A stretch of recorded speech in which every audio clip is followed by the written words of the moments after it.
I'm here. It's just I'm making myself a drink. I forgot to do it before the live started, so sorry if you're having to look at my back view. I can't do without my coffee. Ooh. At least it's instant, isn't it? At least it's instant. Hello.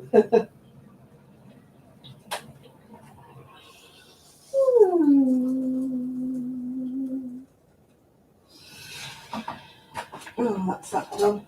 Put that out of the way. That out of the way.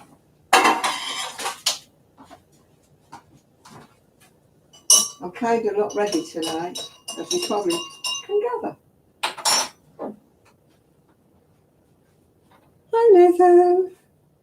Hi Esther. I'm not doing too bad today. I'm just a bit behind getting me coffee. That's why I'm not quite ready, but I'm going to sit myself down now and say hello.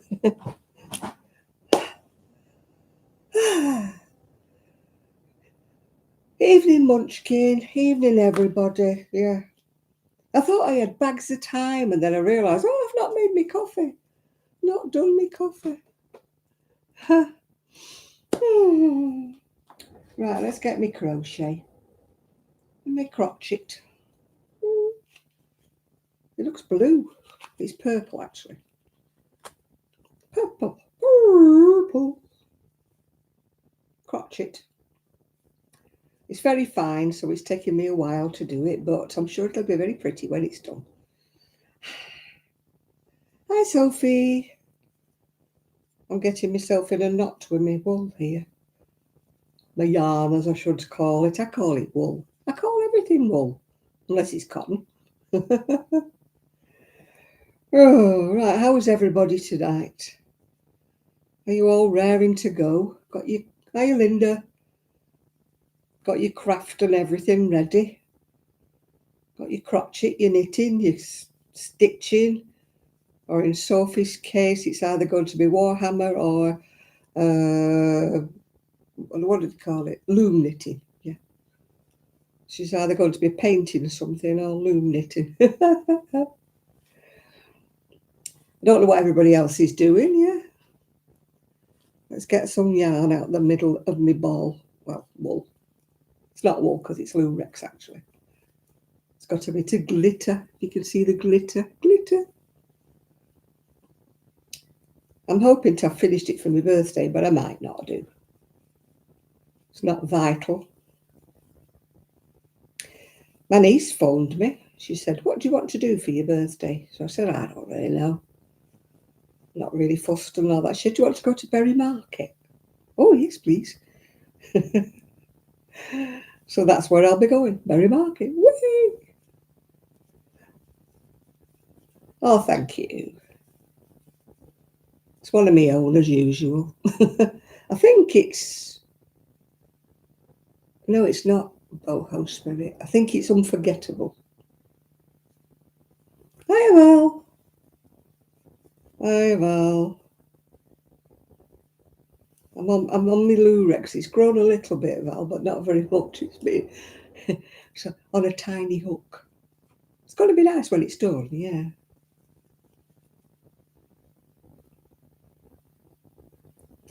I was just watching the programme. In fact, I put a link to it on hi Ethan, on our channel.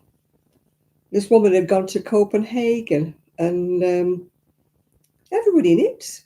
Knit in the street, knit in the cafe, knit in the parks, knit everywhere. It's just like a knitting place. And I thought, oh, how nice. It must be nice, you know, if you're like a stranger or you don't know many people, just go and get your knitting and go and sit in the park and people wouldn't give you weird looks. People would just come in and join you, you know, and say hello. You know, people were walking down the street doing the knitting. I put a video on Facebook and I put a video on our channel. I thought you might be interested in having a look. It's only a short video, yeah. Hi, Jane. But I wished it was more like that in different places where you You know, people wouldn't look at you like you were something weird if you were sat there knitting in public, you know, or crocheting in public, yeah. Mind you, whenever I crochet in public, I always go, people always say, what are you knitting? I've given over correcting them. I'm crocheting. I've given over. The odd one will say, oh, that's nice crochet, odd one. But mostly it's, what are you knitting? Oh, is it only 17 days? I want to finish this by then. Oh, I knew you'd be doing something. I knew you'd be either loom knitting or painting a Warhammer figure. Oh, dear. I'd be no good at that sort of thing. You have to be delicate touch, don't you? I still haven't painted the doll's house. Shall I send my doll's house over to you, Sophie? Will you paint the outside for me? And wallpaper the walls, yeah. Is your mum home? Sophie, has your mum come home? I think I asked you that before, didn't I? Oh, that coffee's hot. Ugh. Water. 17 days to go, and yeah, I don't know whether I'm going to. Yeah, I did my kitchen, yeah. I gave up when I got to the lounge. I didn't want to push me back too much. Oh, you'll paint and decorate, right. Okay, I've got you booked in for that then. Oh, your mum's back. Good show, good show.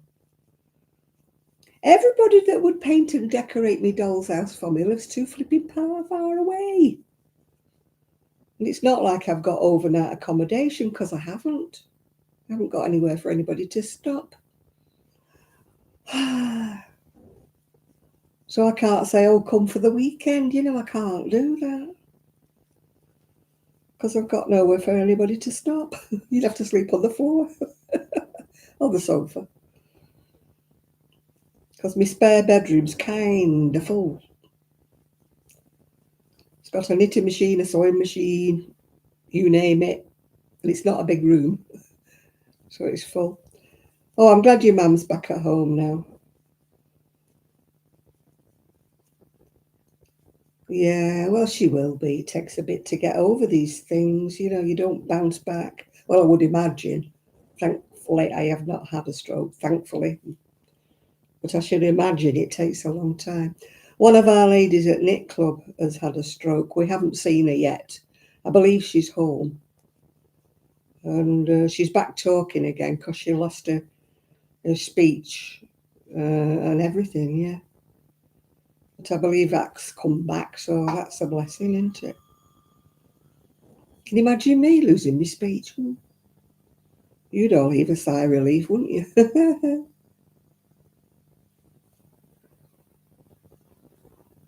Oh, I crochet wherever I go. When I lived in Manchester, I used to go to the orthopaedic clinic, and a 3-hour wait to see a specialist was quite nothing, you know.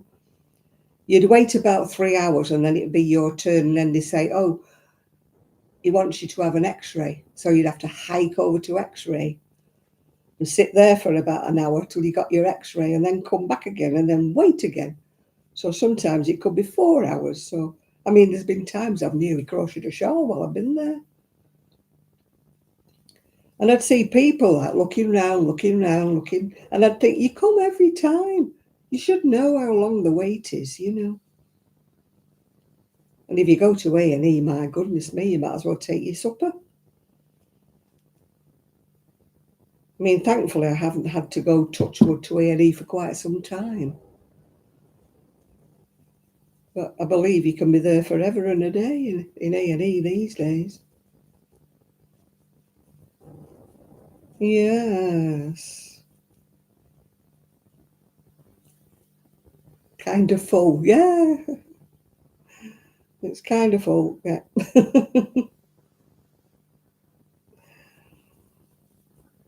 orthopaedic clinic used to be the same. It was like standing room only. When you think half of them either had a pot on their leg, you know, like a plaster cast or something. standing up, or they've got problems with the sitting legs, hips, back. There were never enough chairs. I've not been to orthopaedic while I've been living over here, so I don't know what it's like over here. Probably just as bad, or even worse, yeah. Hospital waiting rooms are notorious, aren't they?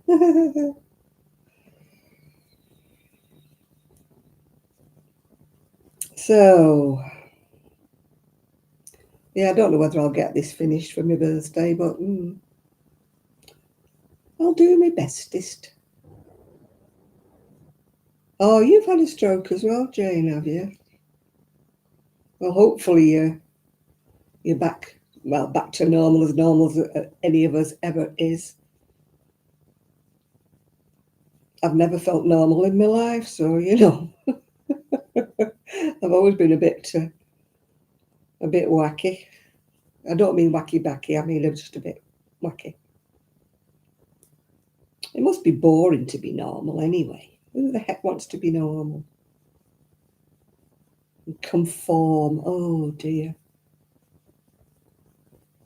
Can you imagine conforming and doing everything you're told? And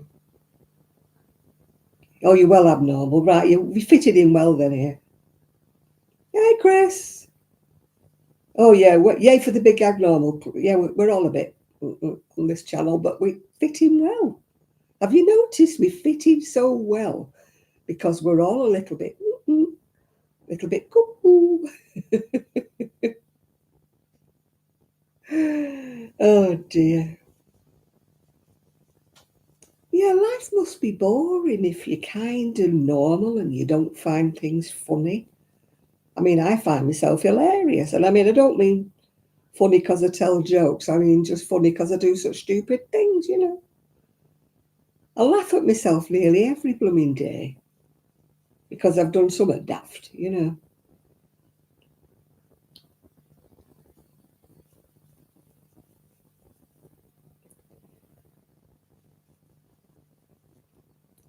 yeah.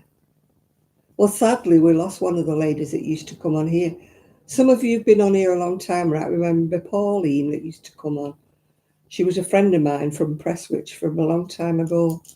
And she was recovering really well from a stroke, and then she passed away. And I've never been able to find out what happened. No, I don't do normal either, Sophie. It's boring, isn't it? So I've never found out what happened to Pauline, whether she had another stroke or whether something else happened to her. I mean, she wasn't well before she had the stroke, if you know what I'm saying. I mean, I tried reaching out to her son, but he never answered. Well, I didn't know the phone number. I just knew, to try and get in touch with him on Facebook, but he never answered me. But sadly, I didn't find out that she'd passed away until weeks afterwards. I saw a post, on it. And I thought, oh, I missed that bit, yeah. What's normal? I don't know, Nathan. What is normal? Boring? Is that normal? The ones who do everything by the book and, never do anything wrong. Is that normal? Conform. Yeah, that's what I mean, yeah. To me, that's, nah. I don't know what happened to Pauline. I mean, I know she'd had a stroke, but she was getting back to her knitting and she was coming on here again. And then I found out that she'd passed away. So, as I say, she wasn't well anyway before she had the stroke, yeah. Yeah, being normal does sound boring, doesn't it, Chris? We'll just stick to being a bit wacky. And I don't mean wacky-backy, I mean just a bit wacky, yeah. Absolutely. Normal is boring, yeah. Well, my scooter man's coming on Monday to bring me 2 new batteries. So I should be back into scootering again on Monday morning. I'm so glad I rent that scooter. 400 quid a battery and it takes 2. I mean, that would have been me knackered. I couldn't have, I'd have been having to do a GoFundMe. GoFund Janet to get her back on the road again. And it won't happen because, I mean, each year I usually do a sort of donate to an animal charity, and nobody ever does. Nobody ever donates. It's embarrassing. So I'm not doing it this year. I mean, the animals won't lose out because nobody ever donated to it anyway. So I might as well just send my usual tenner straight to them, Oh dear.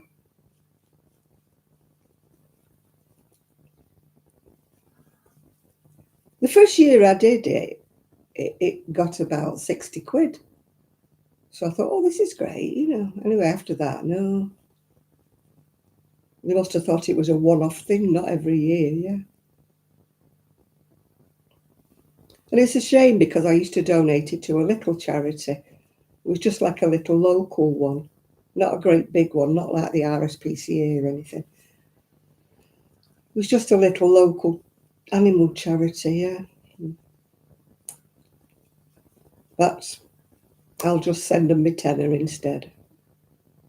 Not doing me not GoFundMe, but you know what I mean. Well, it was like a GoFundMe, wasn't it? What was it called?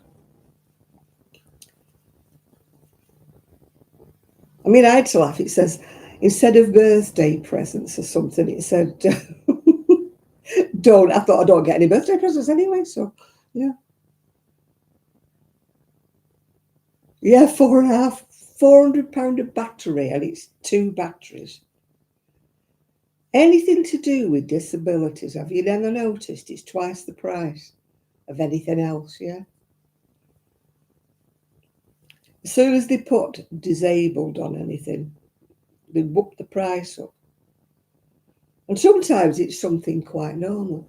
Yeah, £400 a blinking battery sofa, and I need 2.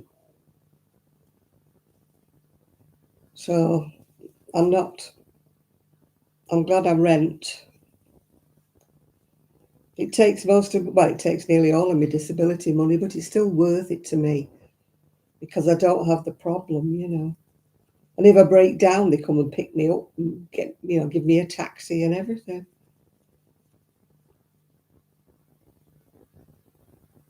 £550 for a pair, yeah. Hi, Connie. Connie is lurking. Are you alert, Kenny? Connie, not Kenny. I just changed her name to Kenny. Oh, do you know, it's got to be one of them nights, and I can feel it in my water. And I'm only on coffee. Kenny the lurker, yeah.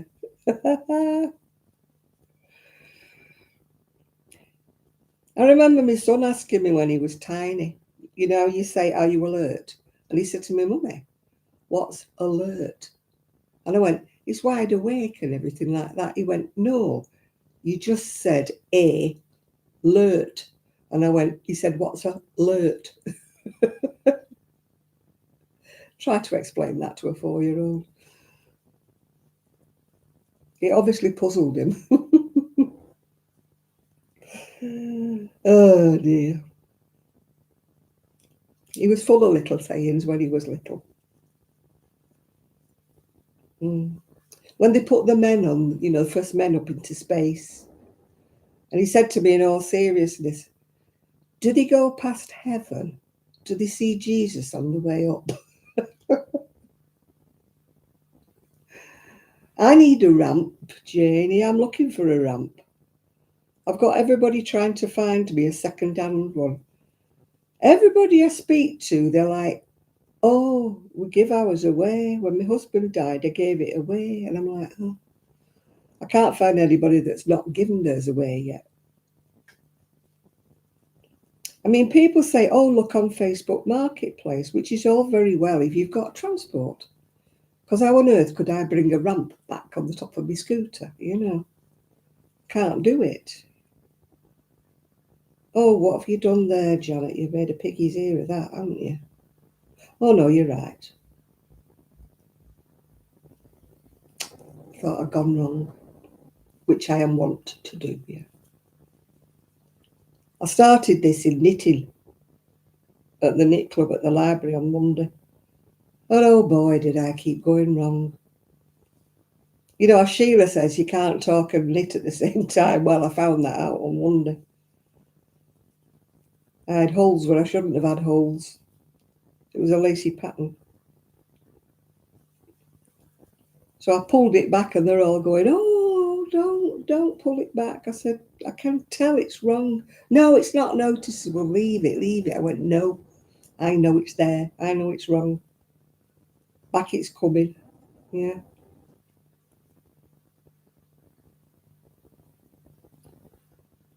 Well, I got a bargain with that book I bought before. I looked it up, I paid £5.60. And that was with the postage for that book. And Val, that comes on here, has been looking for it. And it's £22 on some sites. So boy, did I get a bargain at £5.60. You know, if you can't be beautiful, be lucky. I just wish my luck had spread over onto the lottery. Then I wouldn't care if my batteries cost £400 each, would I? Oh dear. So anyway, I'm looking forward to going to Berry Market. It'll be a Saturday. It'll either be the one before my birthday. My birthday's on a Tuesday. So it'll either be the 22nd, 23rd. No, it'll be the 22nd because that's a Saturday. Or it'll be the 29th. But I should be back for live anyway because I do, you know, obviously the market isn't open till late. It just depends whether or not we go out to lunch or we go out to dinner, yeah. Oh yeah, thumbs up everybody. Thank you. I'm still working on getting thumbs up on my non-lives. I've got everybody trained on my lives, but sadly I haven't got anybody trained on the ordinary videos, yeah. I've been cleaning today. Yay me! Go me. I got up and the sun was shining and I felt quite, well, normal level of pain. So I thought, oh, this is a good day. So I washed all the bedding, stuck it on the line and got it dried. Remade the bed again, not with that bedding because that was still damp, you know, but with my other set of bedding, I remade the bed, hoovered the bedroom, I hoovered the hall, I hoovered in the spare bedroom, and I actually mopped the floor. Way! But I didn't do the lounge because I thought, no, you're pushing it a bit, Janet. Your back's going to creak. So I've got to hopefully do the lounge tomorrow if I don't wake up and it's a bad day. Yeah. A good day is when the pain's just... Most days it's like... But I just woke up this morning and it was like... And I thought, this is a good day. Good day. So when I have a good day, that's when I do things, yeah. When I have a bad day, that's when I lie there going, oh, yeah. It's great, isn't it? I can never plan, yeah, I'm going to do my cleaning at the weekend like I used to in the good old days, yeah. In the good old days, I had it all mapped out, you know, this day I'll do this day I'll do that. But now I have to wait until I wake up and it's kind of a good day, yeah. You won't be able to see. Well, I can tell you about them because they'll be in the freezer, yeah. Yeah, that's kind of like kind of a normal day, really, isn't it, Chris? Yesterday, my neck was killing me yesterday, absolutely killing me. I had a headache in my neck, if you know what I mean, or a headache from my neck, yeah. But then I woke up this morning and it was great. I don't know. I think sometimes it's the way I sleep. Sometimes I must put my neck in a certain place, and whatever it is that's kind of out of place on my neck moves, and I don't have the pain. I mean, it'll move back again and I'll have a headache tomorrow probably, but there's something in my neck that's a bit unstable that keeps moving about, yeah.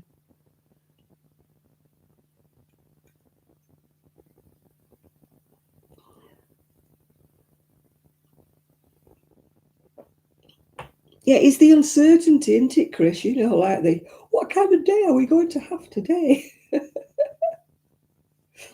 When you're younger, there's not much wrong with you. You take it for granted that you're going to wake up and going to do something that day. With me, it's a bit like Russian roulette, you know. But you have to keep smiling. It's no good getting miserable. It's no good thinking, oh, woe is me. I've stopped doing that because it doesn't do you any good and you don't feel any different if you moan all day. If you moaned all day and it made the pain go away, you'd do it more, wouldn't you? But what's the point? Can't be doing with mini whingers. I've stopped switching on some people's channels because you can tell as soon as you switch it on, they're like, oh, I'm having a bad day. Oh, I've got an headache. And I'm like, oh, and I'm switching off. Yeah. I've had enough. I've got problems of my own. Thank you. Yeah, I miss having set days for things, you know. I mean, cleaning the windows is like a task too far. And I haven't actually seen any window cleaners knocking about here.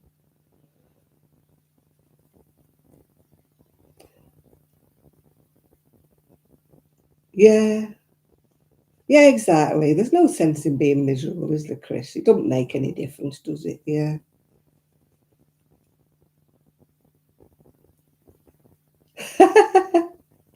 Gentle dusting, what's that? Well, I am with Quentin Crisp. If you remember him, the naked civil servant, Quentin Crisp, he said, no matter how long you leave the dust, it never grows any higher than a half an inch. Hmm. So there you go. Yeah. They will never put on my gravestone, my God, she was a good cleaner. My God, her house was spotless. That will never be on. Yeah, the dust don't grow any higher, Val, yeah.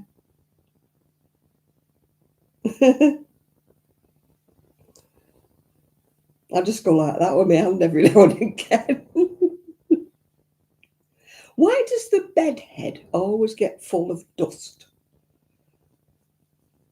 And I'm not talking leaving it, I'm talking about it just gets full of dust. I've got a wide bed head and I can go across it every day and it's always got dust. And it's a bit like, you know, black TV screens, aren't they? They're always the same, aren't they? I even bought one of them magnetic things that you're supposed to, you know, in fact, it's in here, to be quite honest. I found it again. It's supposed to attract the dust. It doesn't. It's supposed to be magnetic. You know, when you're doing telescreens, I'll do that while I'm here. It doesn't do anything, it just spreads it about a bit and it floats in the air. Oh,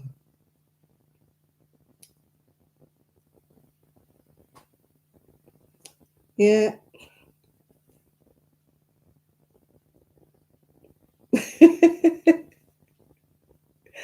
I can remember after I had my spinal operation, Chris, he says to me, no trampolining and no bungee jumping. I said, well, I didn't have either of those things planned.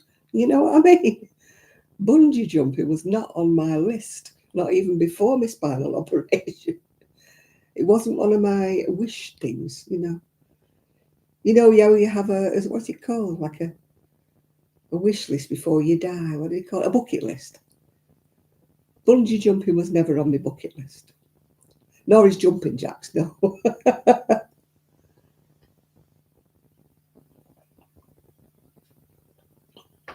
Now, I went to a pain management clinic and he said to me, have you tried distracting yourself? He said, by reading a book.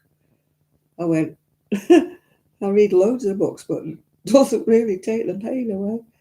I thought, is he qualified, this guy? You know, which school of medicine did he come from? Distract yourself. Has anybody found that that works? Yeah. Yeah, go for a walk. I would love to go for a walk. I might go for a hobble to the end of the driveway and back with the dustbin. But it isn't what you might call a walk. It's more like a hobbledy hob, hobbledy hob, hobbledy hob, hanging onto the bin. Hanging onto the bin isn't bad going that way, but when I have to come back without the bin.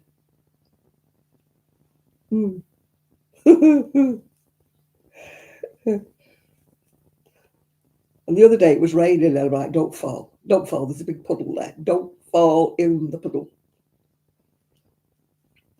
Anyway, I managed it. I didn't fall in the puddle. Oh dear. I need to sort my rug out in the front room. I've got a wrinkle in my rug. I keep stepping over the wrinkle and I know one of these days I'm going to forget to step over it and go pitching forward. I bought some of those clippy things, you know, like grippy things that you put on each corner. But I don't know where to put them. They're in that safe place.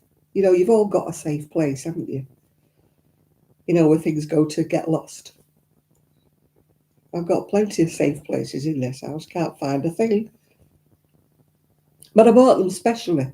They're like grip things. You put one bit on the carpet and the other bit on the rug. And it's supposed to hold them and stop them. My rug goes like that. I keep pulling it straight. I don't know why it does that. I swear it does it when nobody's walking over it. It just seems to wrinkle on its own. It never wrinkled when it was on the floor in the other house because it was on like lino or whatever you call it, that stuff. But now it's on carpet, it's got a mind of its own. It keeps going for a wander.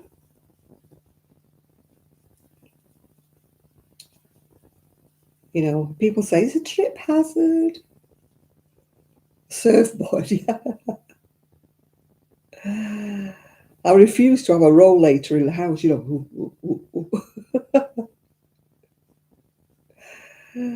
Oh dear, going old is such fun. A friend of mine, he messaged me from Spain today and he said, I can't believe I'll be 65 this week. And I said, you can't believe you're going to be 65? I said, I'm 80 in a couple of weeks. And he went, oh, he said, how did you get to be that age? Oh dear. Oh dear. Yeah, my daughter-in-law used to give me grief for having a rug. Trip hazard, trip hazard. I said, I can trip without a hazard, thanks, you know. One of my friends is the same. She'll say, I fell. And I say, what did you fall over? She said, nothing. I said, oh, I can do that.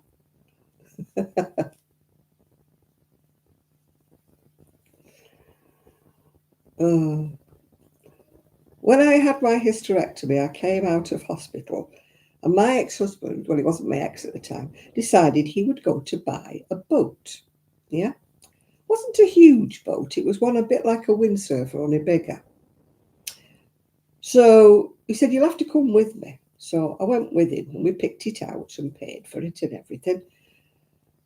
And then the man helped him to put it on top of the roof rack because it went, you know, it was big. It was hanging over the front, hanging over the back. But we gets to my house, our house. He said, "You'll have to give me a lift to pull it down." And I went, "You're joking, I said, "I've just come out of hospital. I've had hysterectomy."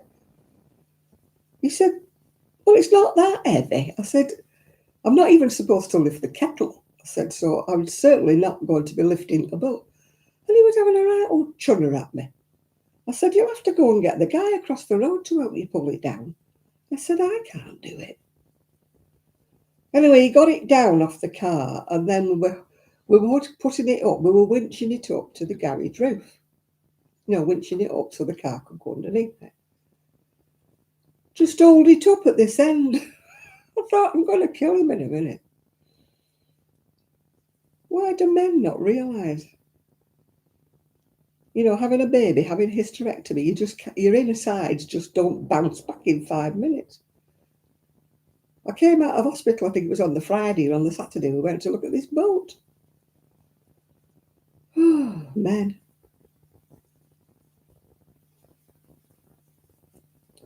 I should have swapped him for one of them men that sit there, darling, and I'll do it for you. Pick the wrong one, didn't I?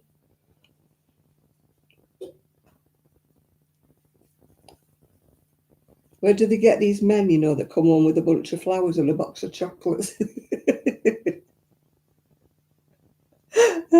Yeah, it's questionable. I think he was in his third. Well, how old was I? I was 33, so he'd be 34 when I had my hysterectomy. Yeah. So obviously he was still juvenile. I mean, who in their right mind would want to go and buy a boat the day after your wife comes out of hospital? Yeah.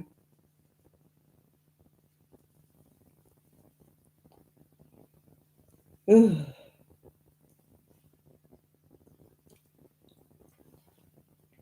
We belong to a yacht club and that. I said, if you think I'm putting that up on the roof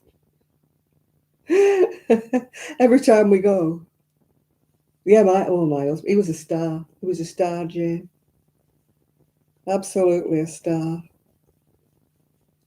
I think I must have got him in a cracker at Christmas. I don't know where I was looking when I found him. Obviously not hard enough. Oh dear. Tra la la la la la. Yeah, it's been nice today. I got my washing dried. Well, mostly dried. The bedding's still a little bit damp, but it's nearly dried. Yeah, put it on the line, yeah. Yeah.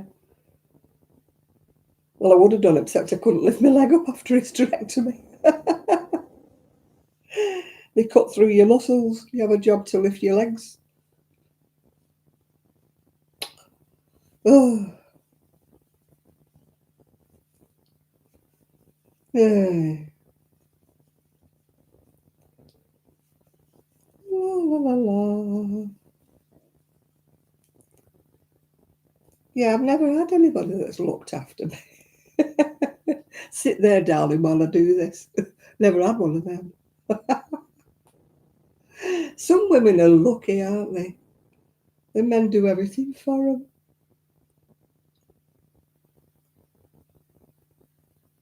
He did clean the windows, only because he couldn't see through them, because I wouldn't do them. Yeah, he used to clean the car. If I was lucky, he'd clean mine as well. And he used to do the garden. And he used to clean the windows because I was rubbish at cleaning windows. Every time I cleaned them, he goes, "Have you cleaned these windows? They're all streaky." I said, I can't clean windows.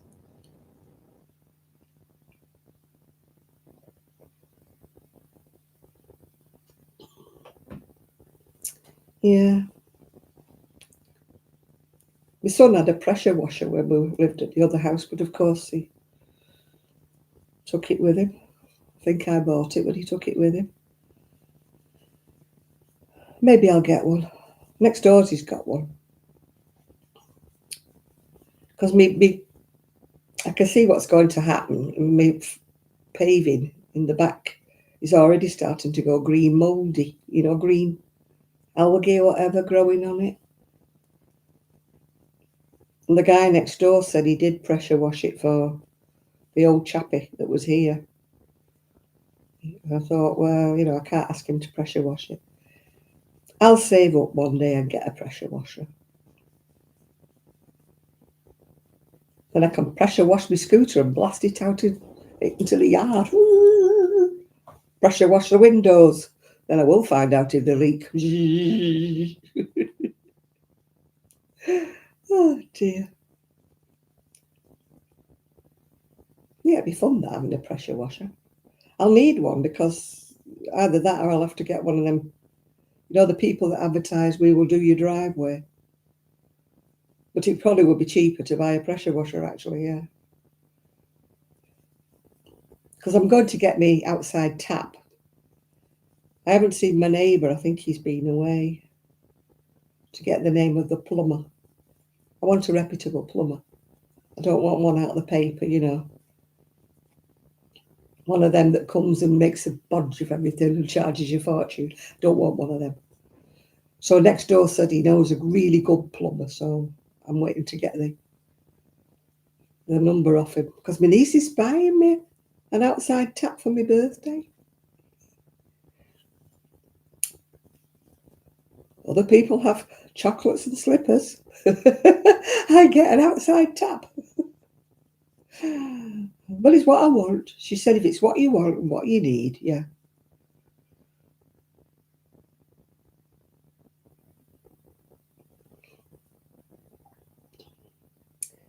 Yeah. Yeah, I can see already this green slimy stuff's growing on the paving outside, and I'm like, oh, I don't want to slip. If it grows it's like algae, isn't it? That grows on stone and stuff.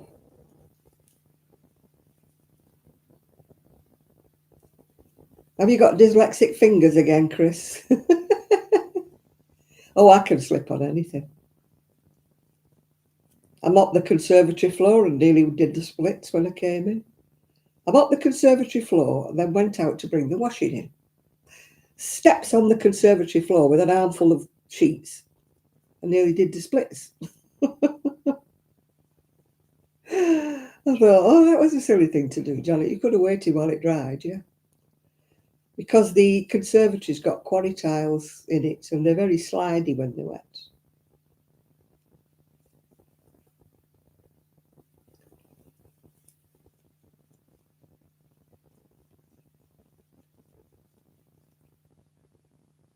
Yeah, we had quarry tiles at my other house for a while, but then we decided we have to take them up because we kept slipping. Bit of grease and your feet go from under you with them quarry tiles. They look nice in the kitchen, but they're lethal.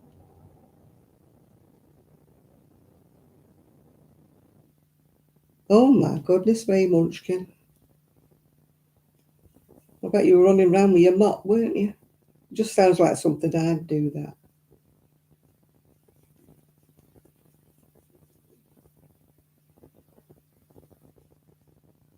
I dread any big appliances going. You do, don't you?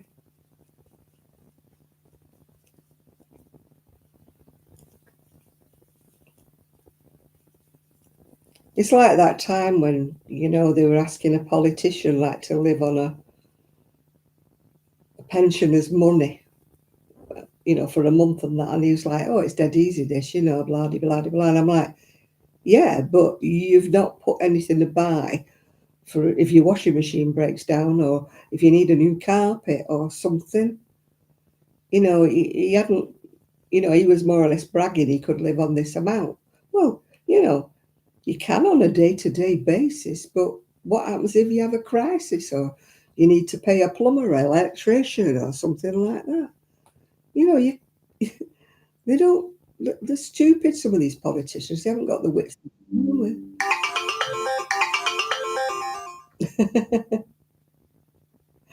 Oh dear.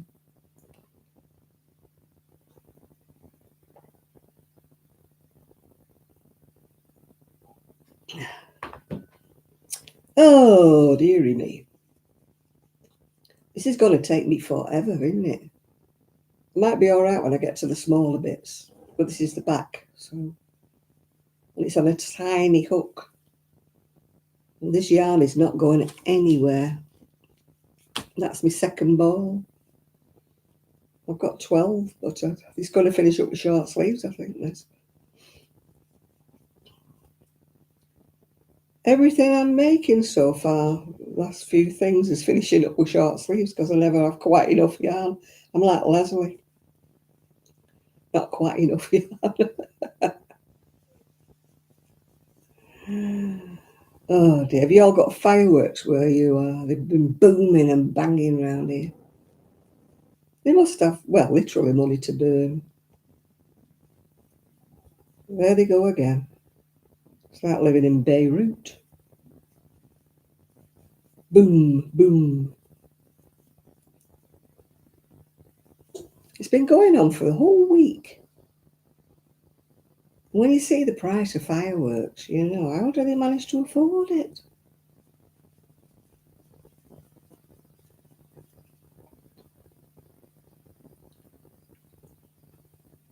I used to always make my ex-husband take my son anywhere because I've always hated.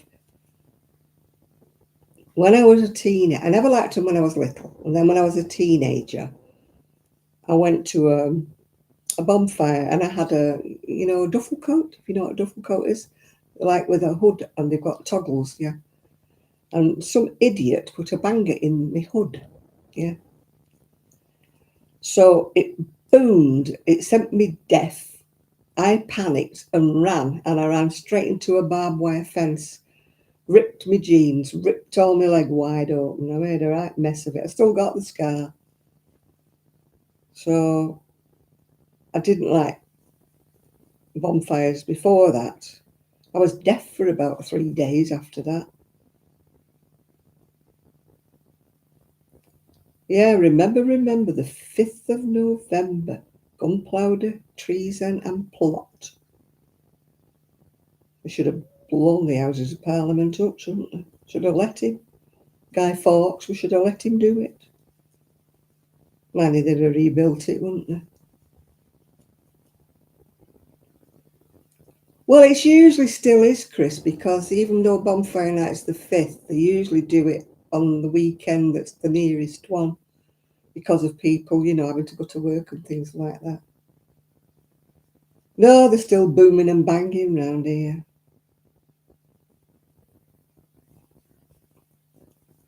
I mean, one sounded like it was a banger sounded like it was outside my window the other night. Yeah, nearly shot out my chair.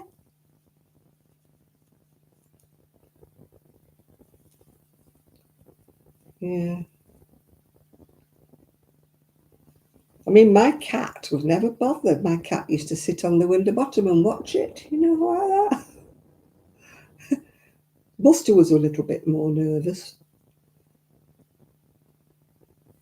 But he used to come and cuddle up next to me on the sofa, and I used to keep stroking him every time there was a bang.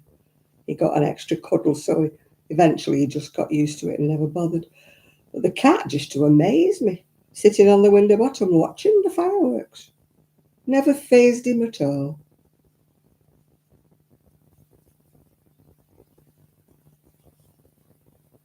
Yeah. One of my friends was looking for her cat because she'd forgotten about the bonfires and she'd gone swimming and she'd left her cat outside because he's an outdoor cat. She couldn't find him when she come back home. She's panicking, asking all the neighbours had they seen him. And eventually he came wandering home with a mouse in his mouth. So it didn't affect his hunting abilities, did it? All the booming and the banging.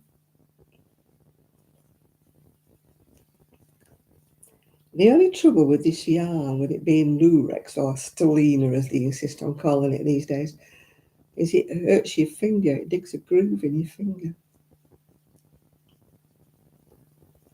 Oh, I don't know whether there used to be a yarn over here, I don't think it still exists, called gold fingering, and it was all metallic.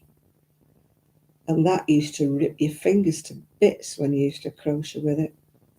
And when I used to crochet for that boutique, He always wanted shorts and, well, hot pants as they were in those days, done in this lurex. It used to rip my fingers to bits.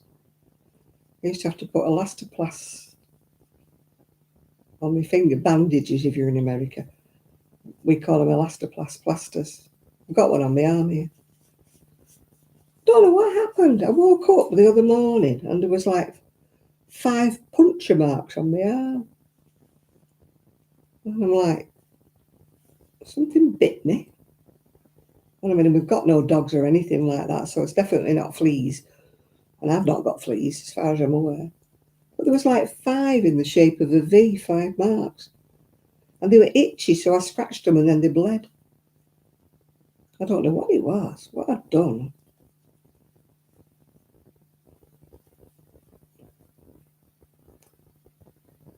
So I've had to put a plaster over it. Stop me scratching it. While it heals, well, I'm going to yawn. Oh, Band-Aid, you call them over America, do they? We call them elastoplast. I don't like those waterproof ones, those like a plaster. I prefer the fabric plaster. I know they soak the water up and that, but I don't like those others. You know, the ones that were like a piece of plastic. They don't stay on. And they're not waterproof at all.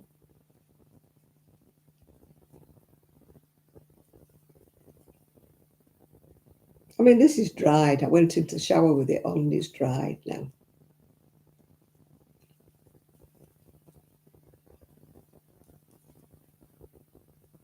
La, la, la, la, la. On Mother Kelly's doorstep, down Paradise Road, shades of Danny LaRue. I feel hungry and I shouldn't.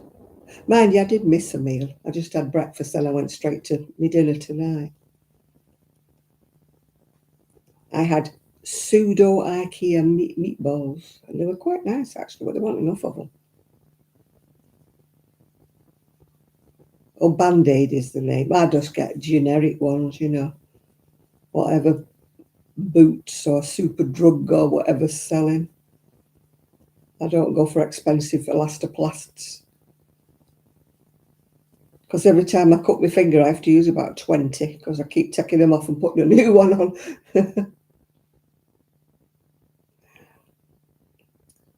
Yeah, if you put those waterproof type plasters on, your skin goes kind of soggy underneath, doesn't it?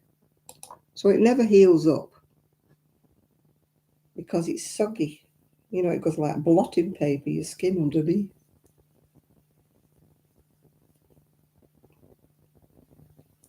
Yeah, so I know why I'm hungry. It was just like 5 little meatballs, a little blob of mash about that big, and some peas. So it wasn't exactly what you call a filling meal. I don't usually like ready meals, but I just got tempted because I like IKEA's meatballs. Yeah, well, this one's a fabric one, so it's all right. It won't make it go soggy.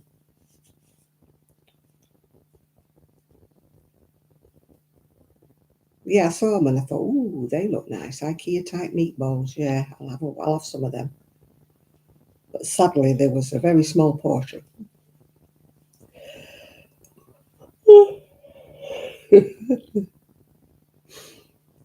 Oh dear. I did what do you call it? Asda order this week. Oh dear. Janet, you spent too much. I did. Spend too much. Oh, I always do when I order online. People say to me, oh, order online. I always order online, yeah.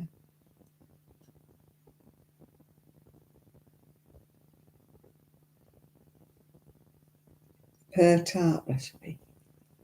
I've put my pears in the conservatory because when they arrived they were rock hard, so I put them in the sun. I mean, the sun's gone in obviously now. But I thought I'll put them in the sun in the conservatory to try and soften them up a bit. One of my friends eats them rock hard pears, like you eat a crunchy apple. She eats a pear like that, and I'm like, ugh. I don't like them soggy soft, but I like them to soften up a bit. The trouble is I've got like 6 pears that were in a packet, so by the time one of them's gone soft, I'll have to eat them all. Otherwise they'll go too squishy. I threw one out from a couple of weeks ago. I picked it up and it was like, ugh. It looked all right, but when I touched it, it was, ugh. So that went in the bin. I hate wasting food.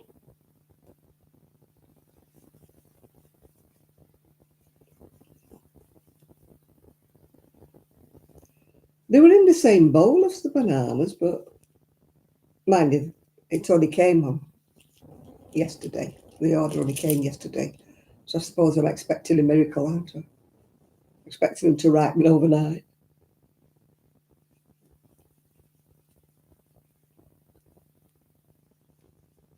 Yeah, I've got bananas, oranges, apples and pears and strawberries and kiwi. And I've still got some grapes. I do like my fruit.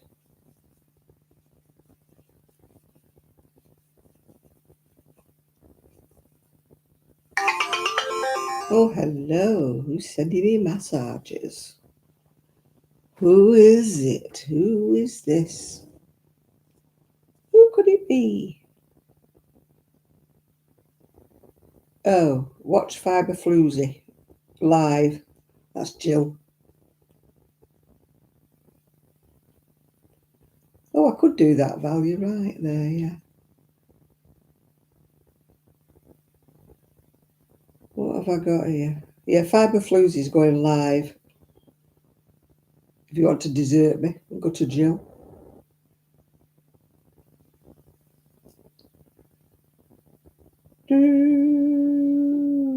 Why have I got a thumbs down? Oh, we're talking about Tom Daly not being a good presenter. But she's put, oh, I guess it's a thumbs down from you then. I went, yep.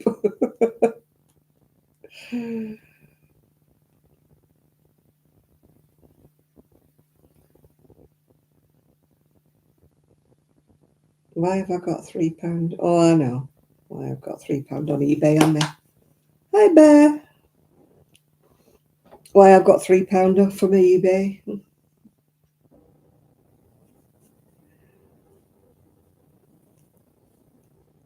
Why did who stop visiting?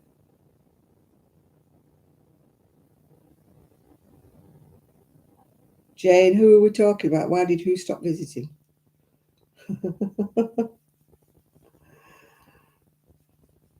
Or is it Brenda the Bear? Oh, Jill. I don't know. She does pop on from time to time. She does her own live now, I think that's what it is.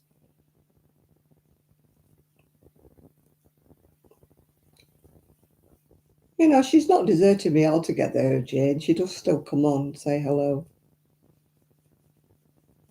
But I think it's her dad that's been poorly, isn't he? She was backwards and forwards going to see her dad and that, yeah. Oh, you had M&S ready meal. Ooh. The meals are not bad. You have to pick and choose. The trouble with ready meals, I find, is they're not got any seasoning in. I think they deliberately don't put salt in things, for people who are not supposed to have salt. But it makes the meals are tasteless these days. They never used to be that bad. But, even Marks and Sparks' meals are not clever anymore.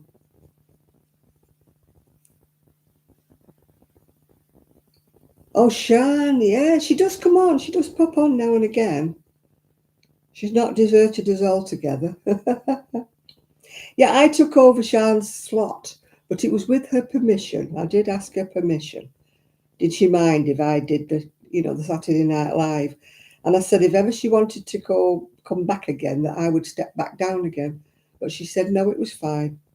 She didn't really want to come back and do the lives anymore. But she does pop in occasionally. Not all the time, but she does. Yeah, I miss Shan doing you remember the Japanese taste things she used to do? One of the other, what was she called now? One of the other ladies in America, she knew that Shan had been to Japan or liked Japanese things, and she paid for her to get these boxes delivered. I think it was about every month or so. And of course, all the little treats inside, it was all written in Japanese. So she didn't know what she was eating. And she used to do these, Grace it was, that's right. And she used to do these blind taste things. And she used to be saying, smells a bit like shrimp. Do you remember the pink boobies, Nathan? The pink boobies. She opened this treat thing and it would just look like pink soap. She said it tasted a bit like pink soap as well.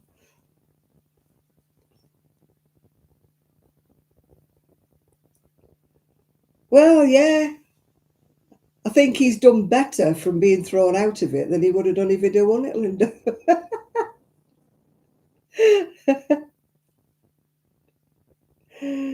Oh, dear.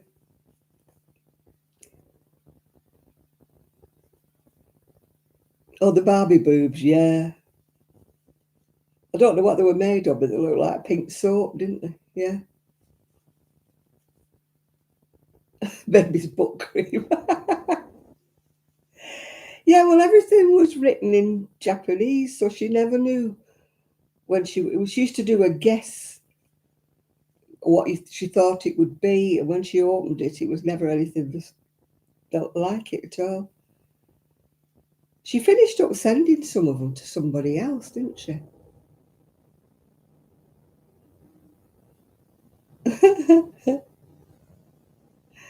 The parsley box. What worries me about that parsley box is what on earth are they made out of? Because you don't have to put them in the fridge, do you? So they can't be up to much, can they really? They must be. I don't know what they must be made out of, but they can't be having a meat in them, can they, or anything? Otherwise, you wouldn't be able to just keep them in the cupboard. I did do the Oak House foods when I was really, really ill. When I'd had the COVID and I was really ill for 3 weeks, I couldn't face food. I did get the Oak House foods delivered.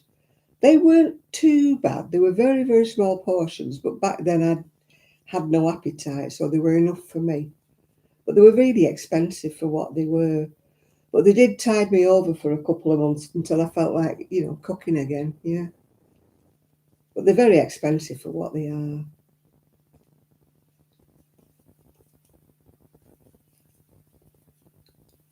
I suppose it's handy if you can't cook. I mean, I do my best. I made leek and potato soup. I had 2 bowls of it, and then I thought, no, I can't face the rest, so I've frozen it. I'll bring it out when I've got nothing to eat one day. Yeah, I try to make meals that, last me 2 or 3 days, or there's enough for 2 or 3 meals.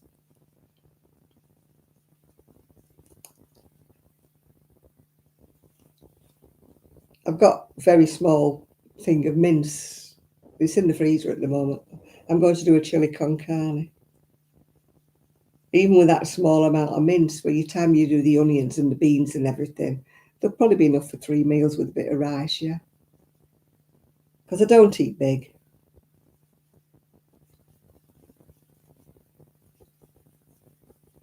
But I was amazed how small this mince was. Apparently they condense it down or something, yeah. Yeah, I had 2 lots of it, and I won't say it was my best attempt. Sometimes it's brilliant and I really love it, but this time it was a little bit too watery.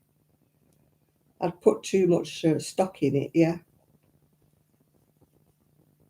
So, I mean, there were 3 leaks in it. It should have been enough, but it was just a bit. You tried parsley, but how can you put it in the cupboard, Linda, if it's got meat in it? How on earth do they, does it stay without going in the fridge? Oh, your fridge. Your phone's going to die, Jane. I hope you don't leave us quickly. Put it on charge quick.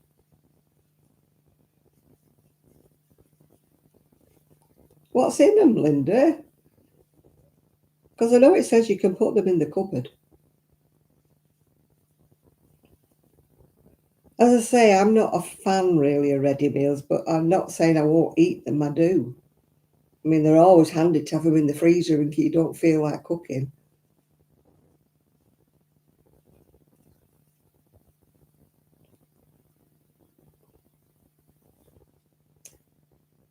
They're freeze dried. All right, yeah. She might pop on. She sometimes does pop on, but not on a regular basis. She might pop on about once a month or something like that. I mean, she's got health issues, as with her MS, and I mean, it's no secret. She won't mind me saying.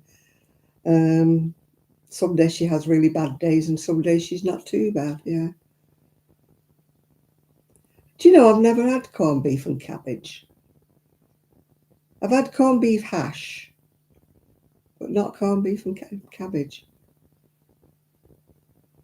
I like cabbage and cheese. I haven't done it for a long, long time.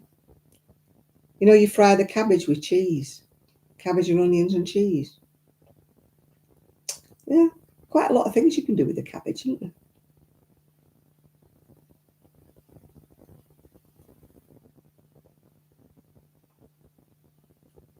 It's funny, I'll eat the dark green cabbage. Hello, Shad. How are you, dear? I'll eat the dark green cabbage, but I can't stand kale. Weird, isn't it? Yeah. My necklace is. Hang on a minute. It is. I don't know whether you can see it. I can't move it. It's just got all dangly bits. Wouldn't be me if it didn't dangle, would it? Dangly bits.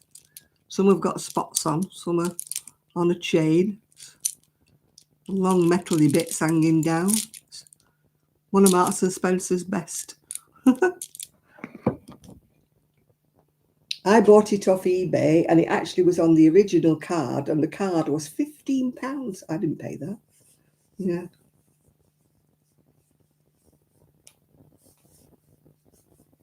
Yeah. Yeah, she's got her troubles, hasn't she, Sian? I got her troubles. She's not having it easy. She's very cheerful, though, I will say that for her. She keeps cheerful. And she's done wonders with the little one, hasn't she? Well, he's not so little now, he's taller than her now. But she's done wonders with him. When you consider his diagnosis and, got every, hats off to her because she's done marvellously well with him.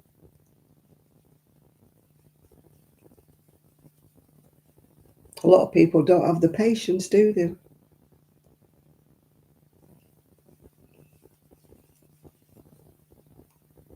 Tra-la-la-la-la-la-la-la.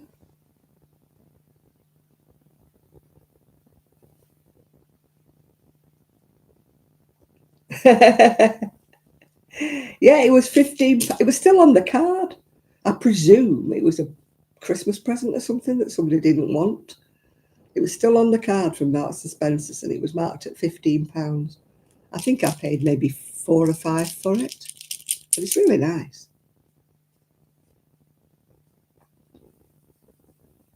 I've gone off parrots ever since one bit me.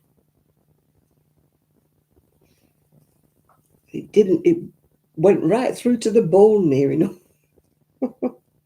This blooming parrot. It went on my finger, straight through. Jeez, it blooming hurt.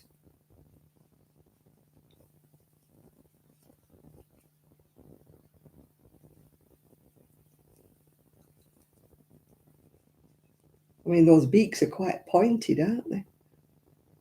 Yeah, it's one of my better ones. This one of my more well, it would have been expensive if I paid for it, wouldn't it? But I like it when I get a bargain. Yeah.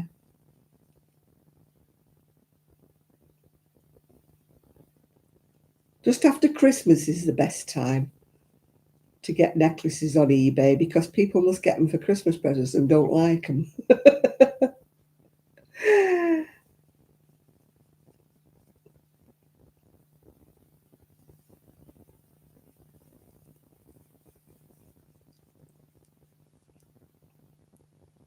Because you know me, I like big chunky necklaces. I suppose other people maybe don't. And if somebody was a dainty little, dainty little chain person, they probably wouldn't want to wear something like this. I follow a lady that lives in Malaysia. I mean, she's had to come over to England was when I first got to know her, because she has a pacemaker and she had to come over to England to have some surgery done. And she's a thrift queen, charity shop queen. And she makes her own jewellery now. And she lives in Malaysia. But she's got a thing about beetle things. She makes these beetle necklaces. I don't quite my taste, but never mind. Yeah.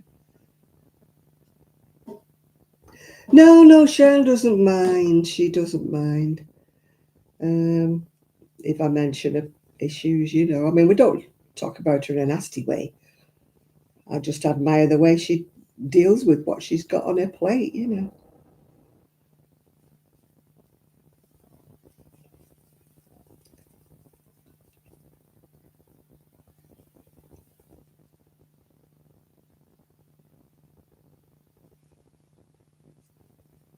Yeah, a lot of people don't do videos anymore. A lot of people I used to watch have disappeared, yeah.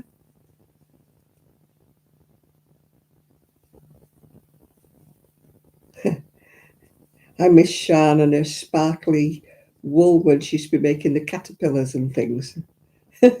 With that, you remember that tinsley wool she used to use?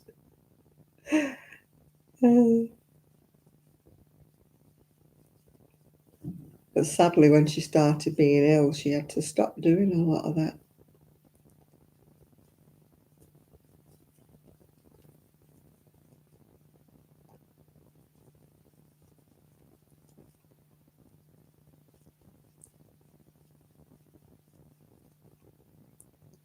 Tra la la la.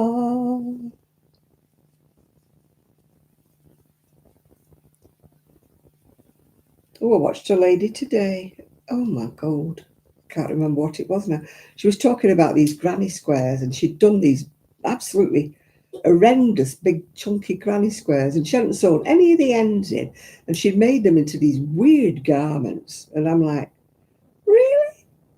You haven't sewn any of the ends in? I'm doing a cardigan. I was hoping I'd have it finished for my birthday, but I don't think I will. Unless I get a spurt on. You might have seen me wear it. I've got it in emerald green. It's an old pattern, but I think you can still get it on Etsy. And I'm doing it in the purple Lurex because I bought myself a new dress from Moonbeams and Mayhem for my birthday or Christmas, whichever I wear it on. And because if I'm going to Berry Market, it looks like I won't be wearing it on my birthday. Yeah.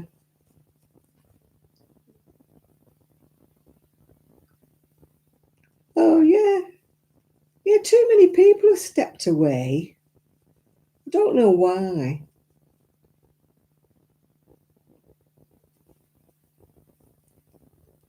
I mean, is it because of negative comments or was it because you just went off the whole idea or what? Yeah.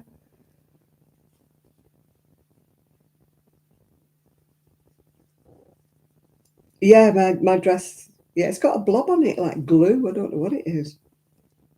It'll have to stay. I'm not washing it before I wear it.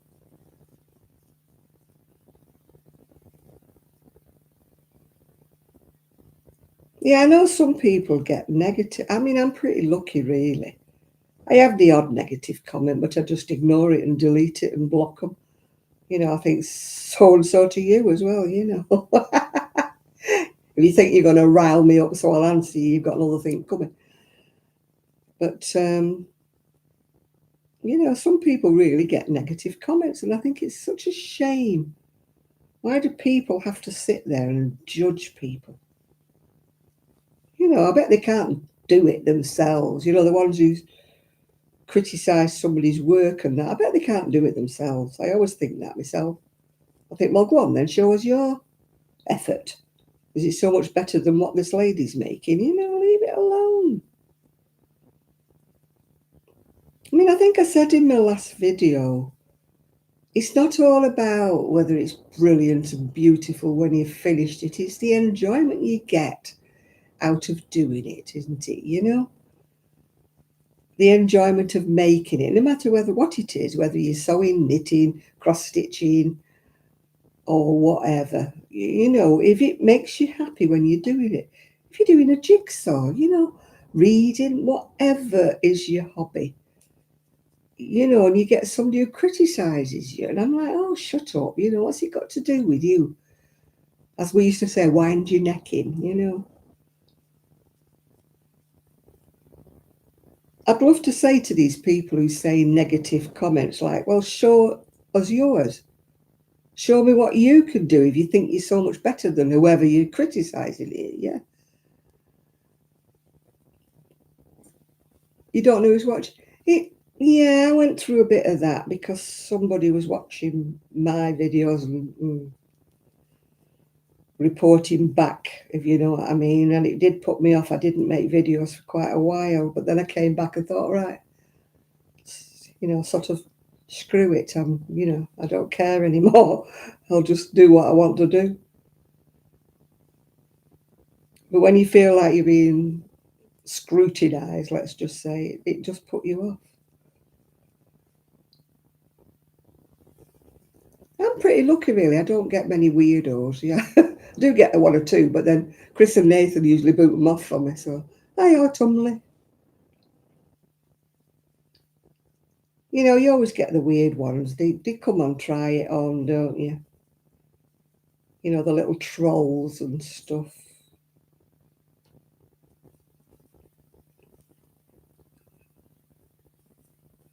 I mean, I had a spate at one time of people being really rude. Sort of the equivalent of shows your knickers, but worse. You always think there's some little spotty 13-year-old sitting in the bedroom with no friends, don't you? You know what I mean? You don't think of them as being anything human. AI steal you like. I don't think I'm that famous, Chris. I think it's wrong when they do that with anybody who is famous. Steal their personality and make them say things that you knew they would never say. Somebody sent me one the other week, like of the Queen, and I'm thinking, please, no. Don't do that. It's not funny.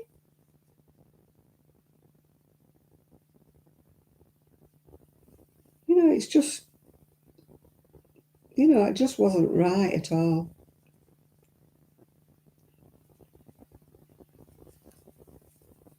No, I dread to think what they'd have me saying, as long as it's nothing rude.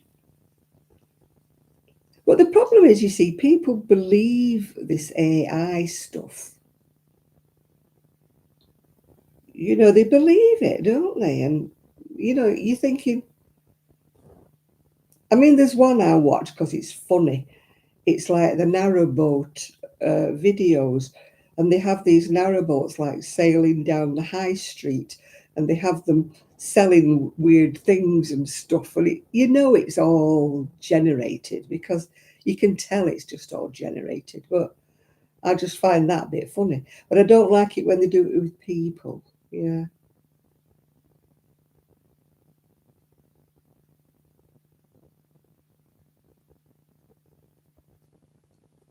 They did it with Mr. Rogers. Yeah, they do it with all sorts of people, don't they? I mean, I'm not talking about spitting images and stuff like that, or South Park. I'm not talking about that, because that is obviously fakey humour, isn't it, you know?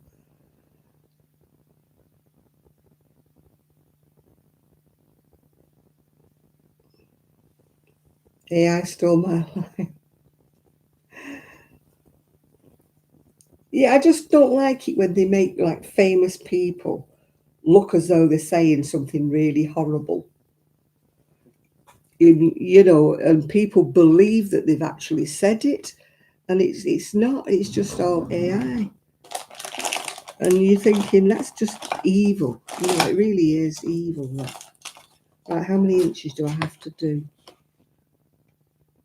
23 centimetres. What's that in English? No idea. Luckily, my tape measure has both sides to it. What on earth is 23 centimetres? I think they should have to say it's AI. Yeah? Oh, I've done 23 centimetres. In fact, I've done 25 centimetres. Oh, that's nice. I'm ready to do the armholes. Yeah, when they make like politicians say, look as though they're saying something really nasty and racist or something or other. And I do think they should have to state it's AI. I think it should be like a disclaimer that it's not true. Yeah, you know, that doesn't look very 23 centimetres. Oh, yeah, I suppose it is. It's only a short cardigan after all. I'm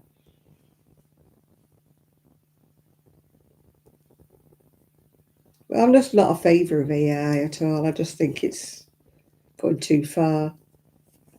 If you're doing it for cartoons, if you're doing it for special effects, that's one thing, isn't it? But not when you're doing it with people.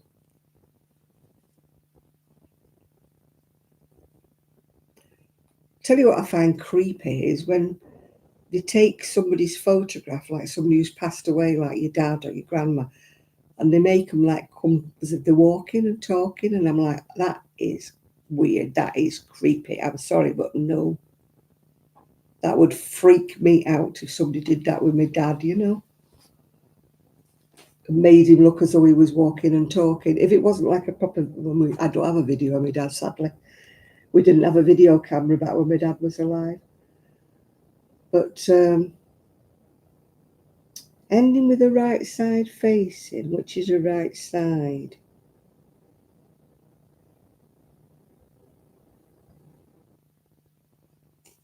Ah, with the right side facing.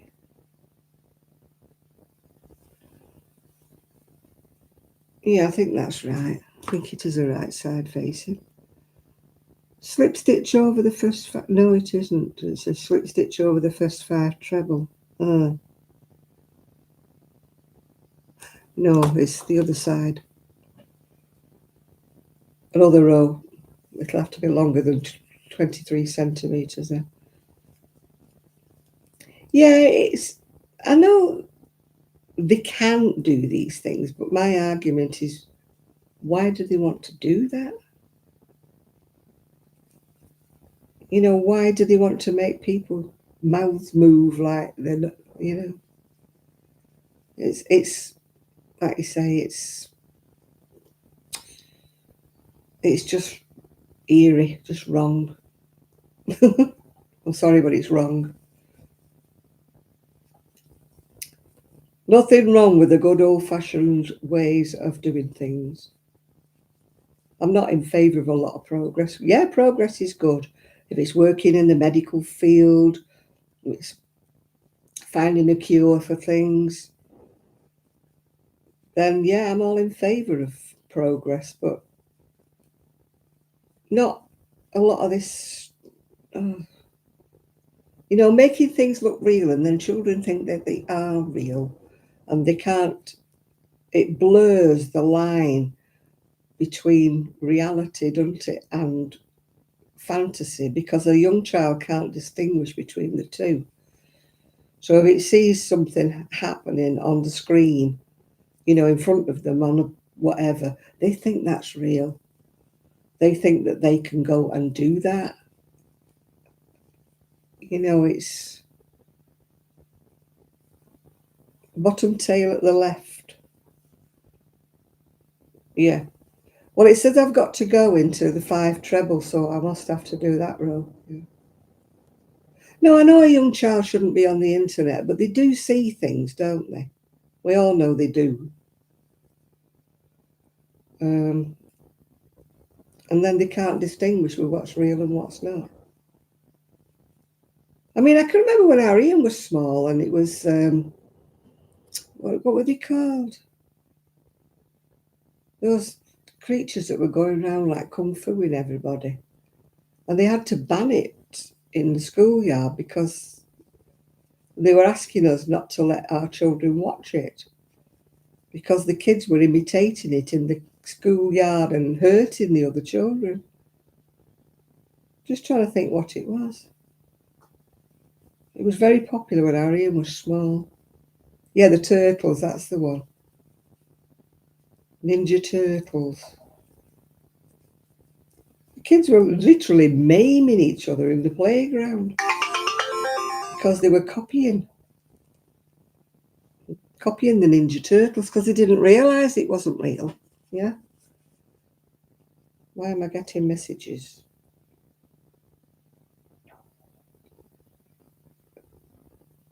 Yeah. I think she's talking about Serbs. That's her dog, isn't it? Yeah.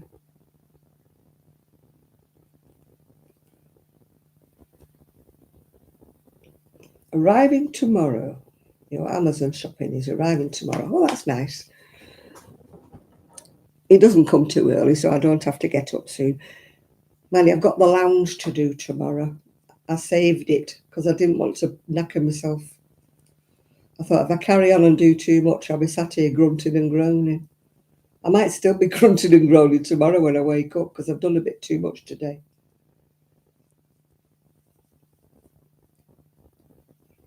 You're going to get your first cold snap?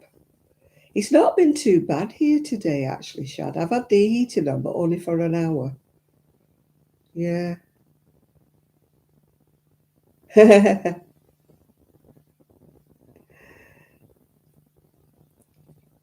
Well, we all fail at spelling. I blame these keyboards, I've got a dyslexic keyboard, I think. And that blooming predictive text. If you don't look at what you're saying before you send it, you can get into trouble, can't you? Because it's changed your words into something completely different. And you have to correct it to say, no, I didn't mean that. Because autocorrect's changed it into something else. Get you in bother.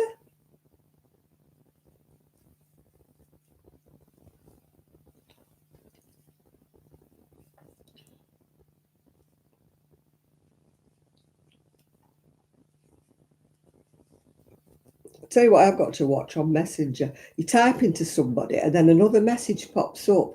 And what you're typing goes on to the other person who's just popped up. And you're like, hang on a minute, I'm not answering. Yours did that on Facebook, yeah. And you finish up typing in the wrong space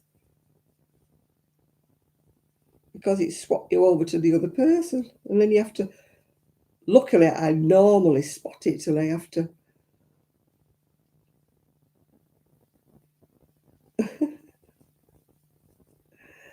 Oh, spell correct is, I mean, it's good in some respects if you're not sure about your spelling, isn't it? It corrects you with your spelling. But half of the time, when I type on my phone, it has a habit of putting a full stop after every word. So then it highlights it with a line underneath it. And then the next thing is it goes, this domain is for sale. And I'm like, what? What's going on? Or it puts something underneath and I have to say to the person, I didn't put that there. I don't know what that's talking about. And you're like, what's going on? Yeah, if it underlines something, it tells you the domain is for sale. Yeah. You said something. It's a good job we don't talk about people on. Well, you know, I mean, talk about people in a bad way. Um, you know, because you think you could be typing it to a friend and it goes to somebody else. Yeah, it could get you in a lot of trouble. Yeah.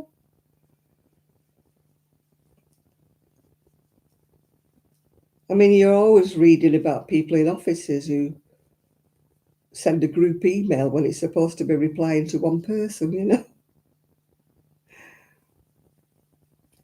Thankfully, I never used the email when I worked at the DWP because I knew that they used to read our emails, so I never used my email at all because I used to get told off because I'd never read the group email, you know, because the manager had put a group email out and I never read it because I just never used the email at work because I thought I'm not using it.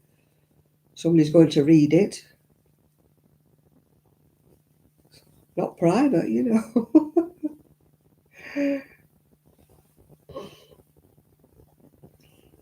I used to wait till I got home. Why, I never gave anybody my works. Oh, you were talking about wool that it sounded wrong. You were talking about balls, were you?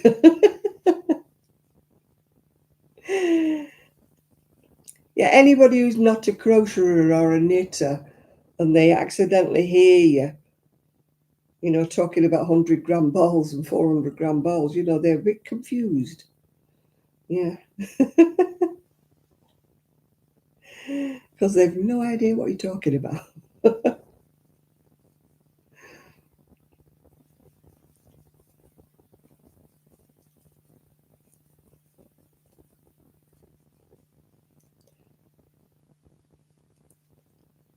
The thing about this pattern is it does drop. You know, when you block it and pull it, it does drop a lot.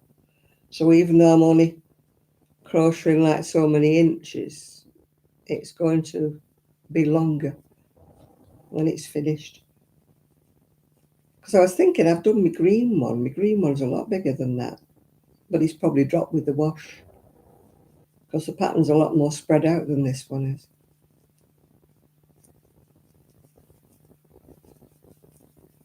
I just hope I've got enough of this because I've had it so long and I got it from either Lidl or Aldi or something. So I know they won't have any more. Did you see that video from Amora? Amora. She's gone to this place. It's a warehouse, but it opens to the public. I think it's about once a month or so. It's absolutely massive. It's just racks upon racks. And I haven't watched the whole video because I was going to make my video yesterday. But honestly, it's massive. I'd be totally, completely overwhelmed if I went in there. I'd be like, I mean, I'm like that when I go to these wool fairs and it's all this hand-dyed yarn in racks upon racks upon racks, yeah. You saw it, did you, Jane? Yeah, it's massive. When I go to these yarn things, I go in and I think, oh, that's pretty, oh, that's pretty. But the time you've been round all the stalls and they all look sort of vaguely similar, you know, by the time I've gone round the whole show, I've forgotten what I like and what I don't like. And I just kind of finish up not buying anything. I get completely overwhelmed. If you give me too much choice, I'm terrible, yeah.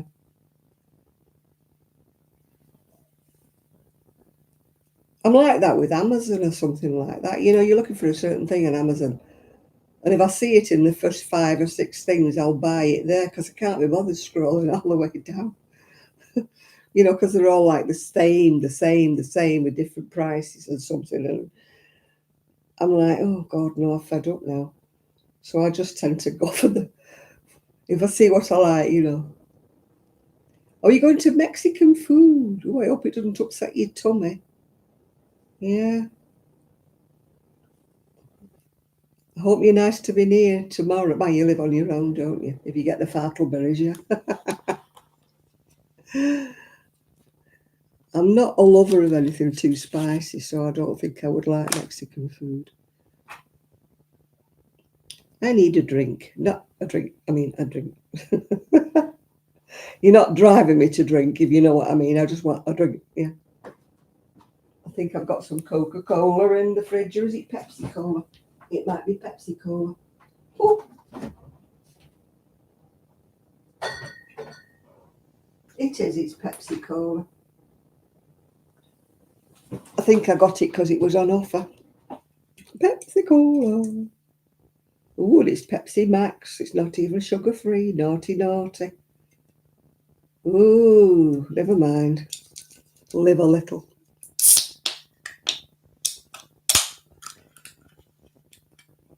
They don't have what we call like roller cola in a lot of these big supermarkets. They don't do the cheaper stuff. You know, like Aldi and Lidl do the cheap stuff. We call it roller cola. What are you putting it in there for? That's had your coffee in it. They only do like Pepsis and Cokes. They don't even do their own. Because I was looking for like if Asda did their own like the cheaper stuff, but they didn't. Hard so oh no, I can't. I'm not very good with alcohol anymore, Bear. I can go dippy on a Coca-Cola. Oh, that's better. I wasn't in the mood for another coffee. Yeah, bye-bye, Shad. Have fun. Don't eat too much and get spicy. And have the ring of fire tomorrow, if you know what I mean.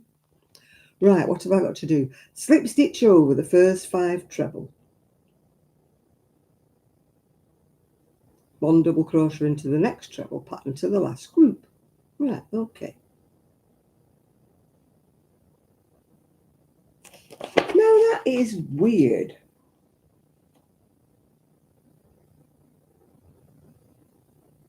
Because it's telling me to do...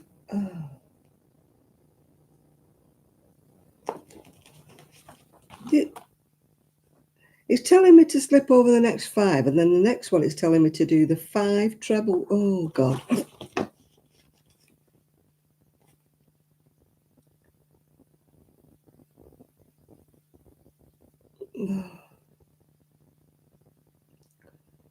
Slip stitch over the first 5 treble. Well, there isn't 5 treble if I'm on that other row. Double crochet into the next treble pattern on the last group of 5 treble, thus ending 2 chain. 1 treble into the next.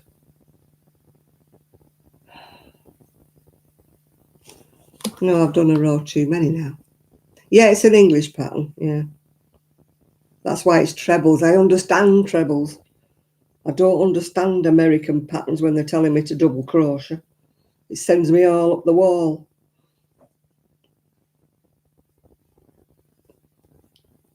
I like a book that's in English. I mean, you know, if you've learned to crochet American way, that's fine, but I didn't. So when you're my age and you've been crocheting for as long as I have, you don't suddenly switch to doing American. I can crochet an American pattern, but I prefer an English one, if you know what I mean. I remember reading once this woman in America was complaining that she bought this magazine and it was English and she's chuttering away there, shouldn't be allowed, and it's this, that, and the other. And I'm thinking, hang on a minute, you know, we've got to learn to convert. You know, when we buy American patterns, we've got to learn. And she's moaning away there because it was an English pattern. I haven't got 5 treble to slip stitch over, but I'll just wing it, shall I? Right, double crochet into the next treble, pattern to the last group of 5 treble. See, I don't have it.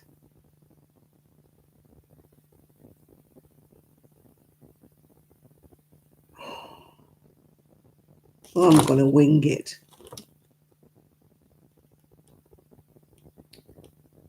I don't like that. That's a triple treble to me, or a double treble, and I don't like doing them. In other words, Janet, you're doing some armhole shaping, so just do your own thing, because obviously it's batty, that pattern. Do your own thing, Jane, do your own thing.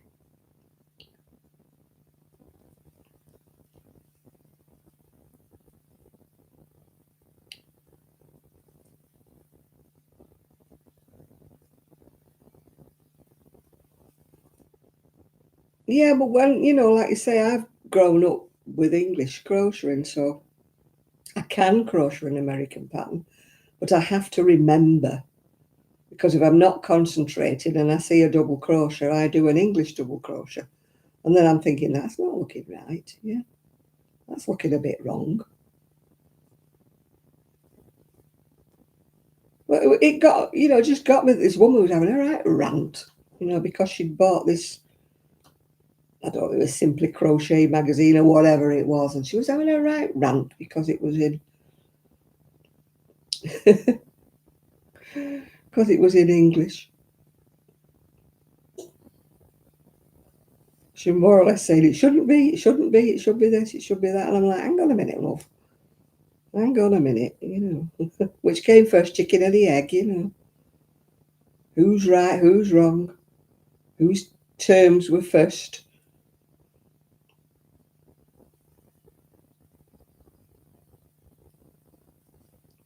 You could have a real argument. I mean, some people have got into arguments like that on Ravelry.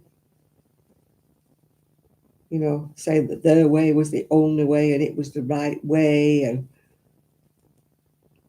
I just leave them. That's why I stopped going on Ravelry, onto the forums.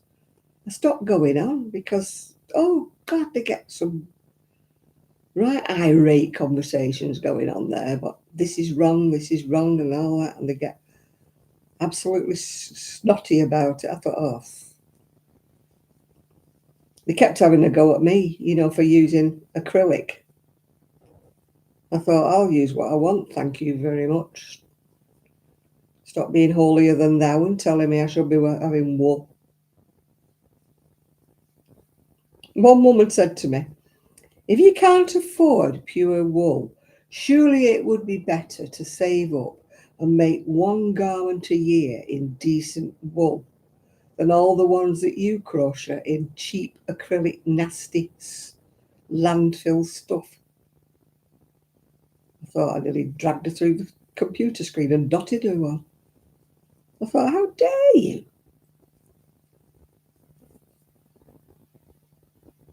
She was so sanctimonious. Yeah. I felt like saying, I'll crochet with what I want. Thank you very much. It's a free country. Telling me I'm doing it wrong.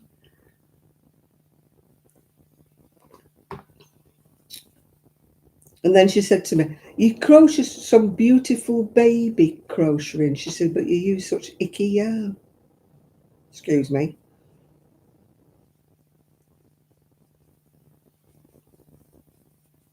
So I gave up. I stopped going on there.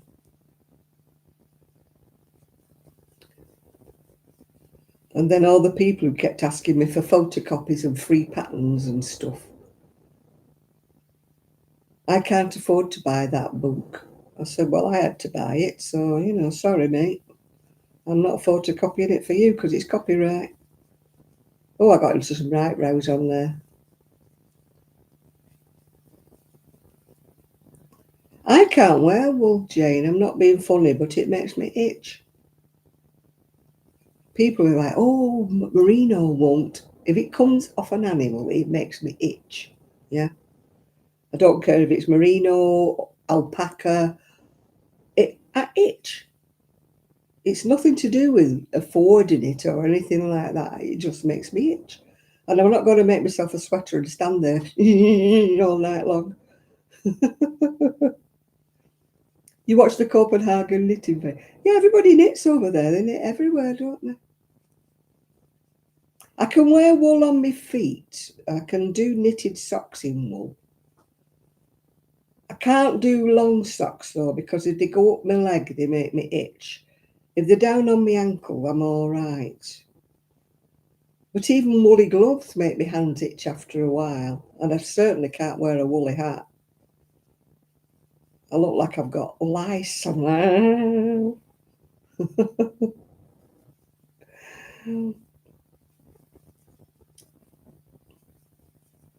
I mean, wool is warmer and that, yeah. No, there wasn't any men knitted. I suppose there was. Perhaps you didn't look for it, yeah. Yeah, I put a video up on Facebook from Copenhagen where people just knit in the street, knit in the parks, they knit everywhere, and it's quite the done thing to be seen like sitting in a cafe and doing the knitting. And man, you over here, if you didn't buy coffee, you'd get turfed out the cafe, wouldn't you? They wouldn't want you sitting there, would they, if you didn't buy anything? Taking up valuable space. I mean, years ago when I used to go to a knit club in Bolton, we used to go in the Costa, was it, or something? And they didn't really like us going in because we didn't buy enough. And, we weren't buying meals and that and then buzzing off. We were staying about 2 or 3 hours and they didn't like it. They keep slamming all the, coming collecting things off the table and slamming things about. You've been here too long, buzz off. I mean, when we're knitting in the pub, in Salford, they didn't mind. We used to sit in the snug room. And it was a quiet night because it was Monday night we used to meet. So they never bothered. In there, they quite welcomed us, actually. But sadly, when I didn't have a car, I couldn't go anymore. It cost me too much in a taxi to go down. That's a story of my life, really. Because when I used to go to Bolton, I had to stop going because it was a tram and a bus, and it was on a Sunday. And I used to have to wait ages and ages and ages. The trams were quite reasonable. They used to come every 10 minutes or so, 15 minutes. But then when I got into Bury, I had to wait for a bus. I had to wait ages and ages and ages for a bus. It was like an all-day job just to have an hour in, the knit club. I mean, it was a Sunday, so it was like Sunday services. So,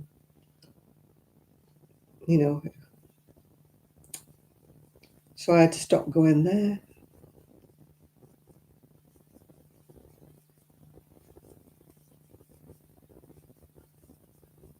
Then I had to stop going to the one at the Larcombe because I couldn't get there in the dark. Every time I go to a knit club, something happens. I must be kiss of death to knit clubs.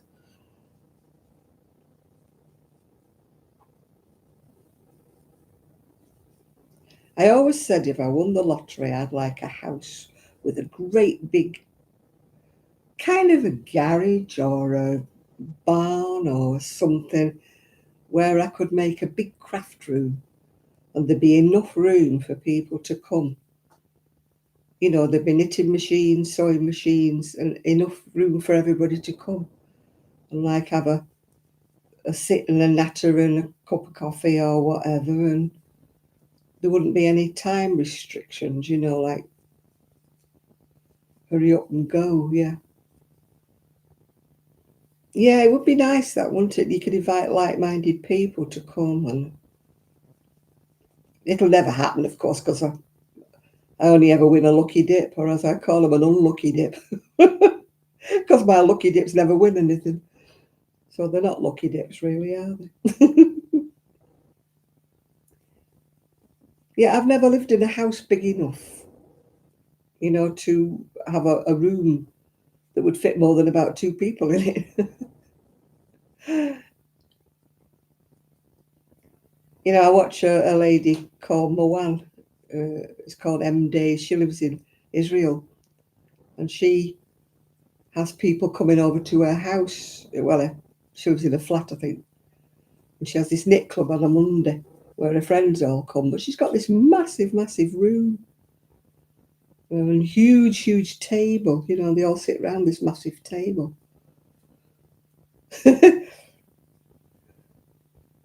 No such place in my house. Most people's houses, I think. Right, Jane, what are you doing? You're making a piggy's ear of this, you are, girl. Just because you can't follow the pattern. Well, I can't if I want to, but I don't think I want to pull it back again.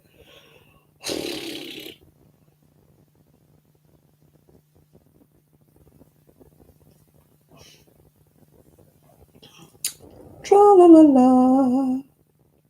I'd love to go on one of those retreats. Has anybody ever been on one? I can't afford to go.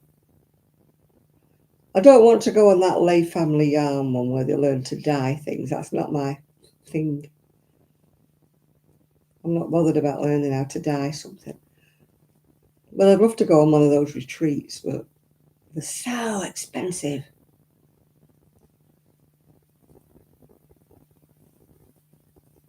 You know, Linda was saying there was one in Blackpool at one time, but oh, minute, the price of it.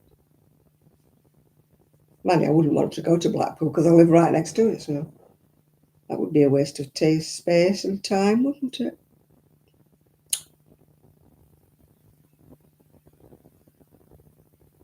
I wouldn't want to go and pay the price of a hotel when I live around the corner.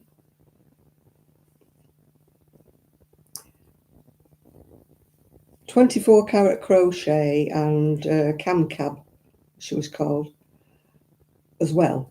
We always used to say we would try and arrange. And Jeanette, you know, from Crafty Clegs, she'd said the same thing to her daughter, that she'd like to arrange one time. But she was talking about like further down south, which I couldn't get to anyway. But that's the trouble, you see, I just don't have that kind of money, you know. Cheryl, that's the one, Cheryl. Cam Cam. She doesn't make many videos now. That's another one that doesn't make videos. Zoe doesn't make videos anymore, and Cheryl makes one now and again, yeah.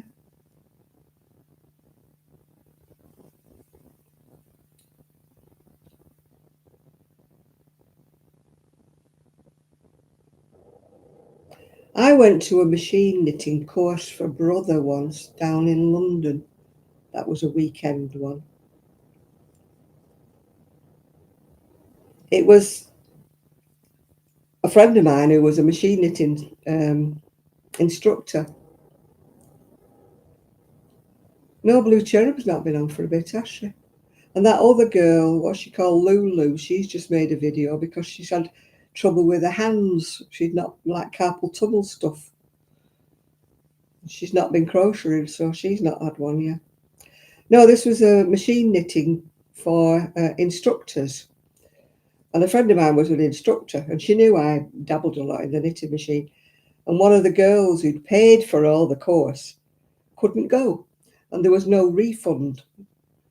So she said to me, "Do you want to come in her place? Because, you know, otherwise it's just going to go begging." And she'd paid for it all. I said, "Well, I'll pay her something." She said, no, she knows she's got to forfeit the money, so just come down. So I got a free course from brother. Went to London. Never forget that. That's when I used to have a machine and bin. But that wasn't really a retreat. That was like a course, you know.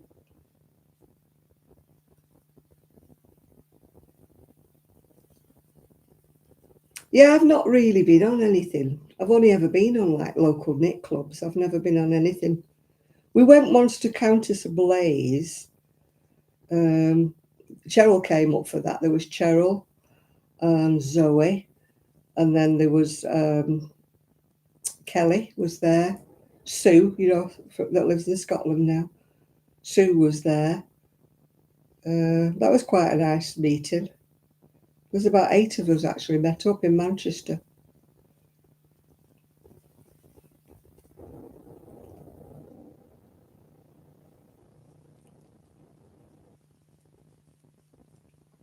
Yeah, I've never, like you say, I've never had the money to spend on one of them. I looked on, was it on, I used to have the knitting magazines, they were like £300 for a weekend. But I'm like, oh boy, you know.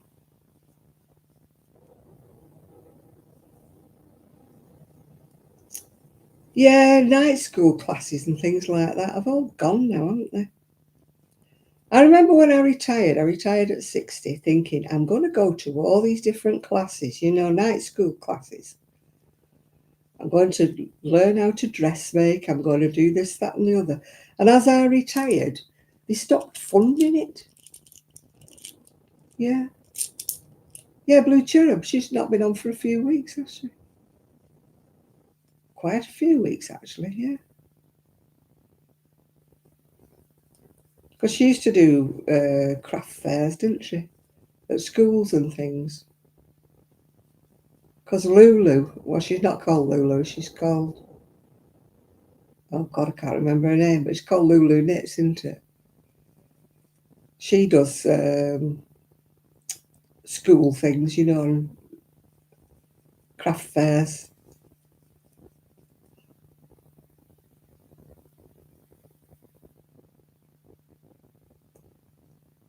Yeah, Kim, yeah, she's not been on for ages, has she? 5 months, is it, since she's been on? Blimey. Mind your boys are getting older now. Maybe she's gone out to work. You never know. You know, everybody's feeling the pinch, aren't they, these days financially? So, I mean, she did work, didn't she, I think, as well? But sometimes when kids get older, they start going full time, don't they, instead of part time?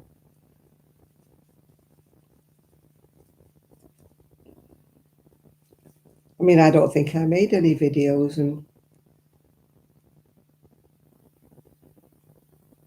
until I retired. I don't remember making them when I was working. Never had the time. In fact, when I was working, I didn't hardly any knitting or crochet. I mean, I did when I had the wool shops. I used to crochet and knit all the time.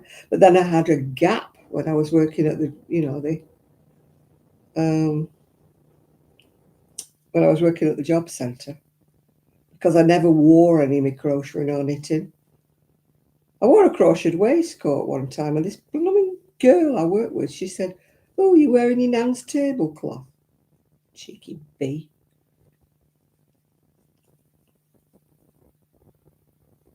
Everybody else liked it. Everybody else said how nice it looked. But she said, "Oh, you're wearing your nan's tablecloth."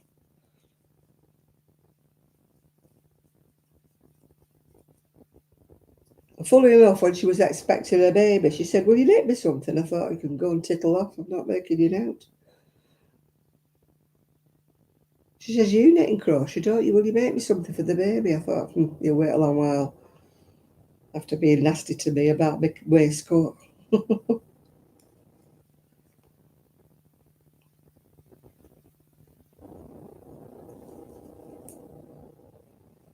She probably was, yeah, because she couldn't do anything, yeah.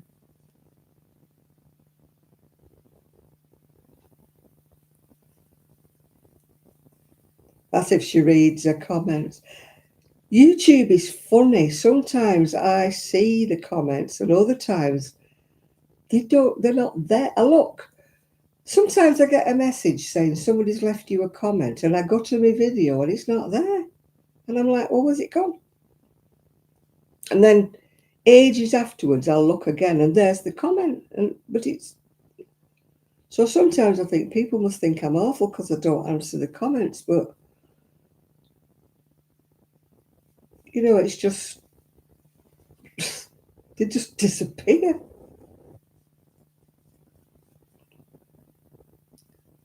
Yeah, people, I mean, there was another lady I used to watch and I left her a comment saying, you know, why was she not making the videos and that? And she said, she did answer me. She said, oh, yeah, I mean to go back to it. But she never has. Yeah.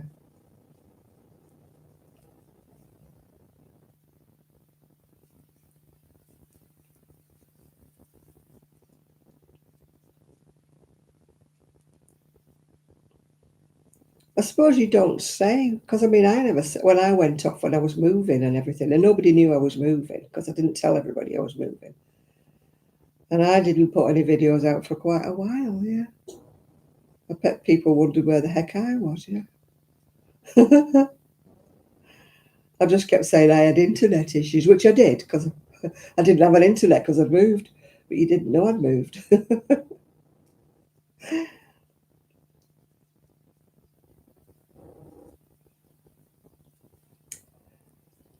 Yeah, I had to wait 3 weeks for them to reconnect my internet here. Yeah, because the broadband, whatever I had, what do you call it, the provider I had, it was rubbish round here. It was dipping out all the time, so I had to change the provider.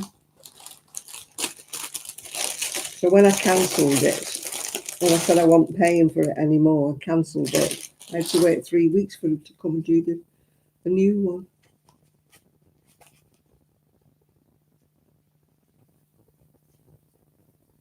Be right back, cat a treat. I don't know, you got a treat, a cat.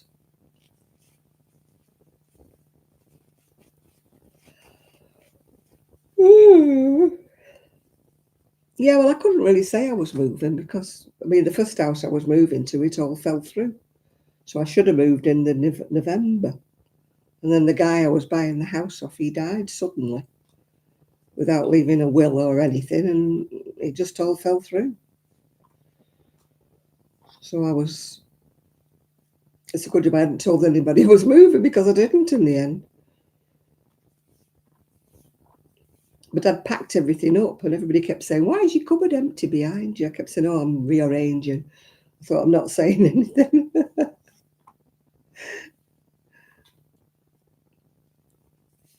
Because I didn't know when I was moving at that time. After it all fell through, we had to start looking for another place. So I had no idea when I was moving. This place was all very hurried, really. I don't think I would have got this place if I'd have had longer time to look. It's a nice-ish bungalow, but it's not right in the place where I wanted it to be. It's a bit far out, from town and shops and things. I mean, I'm lucky I've got a little corner shop, but it's about 10 years, I think. I think Nathan found out how long I've been on.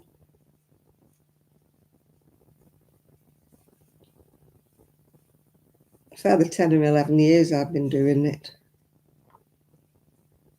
It all started off because I started off with a blog, where you type things.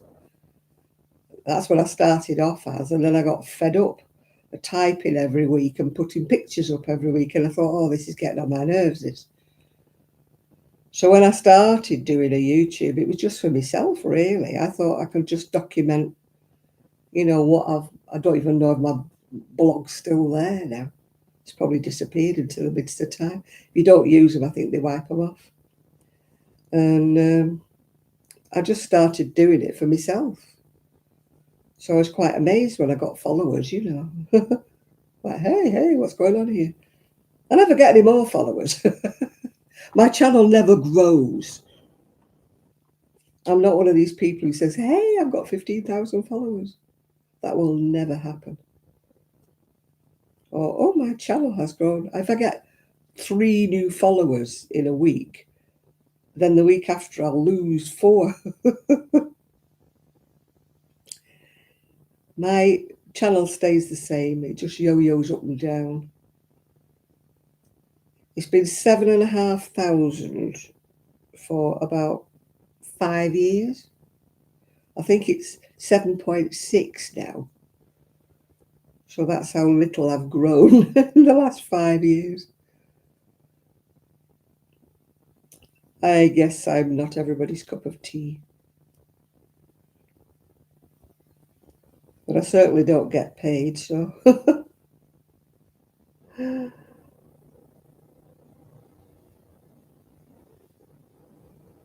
Oh, crochet doll. I made a doll, didn't I, for my niece's kiddies, the little girl. It was horrendous, that pattern.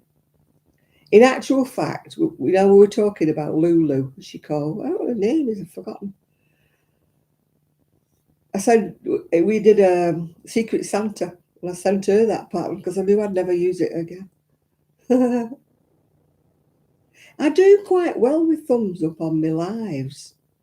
It's just when I do a video that's not a live. I lost my hook. Oh, it's there. When I do a video with, and it's an ordinary one, I can have like 300 views and 30 thumbs up. Yeah, it was wrong. It was hopeless. There was hardly any instructions with it. It was really weird, really badly written.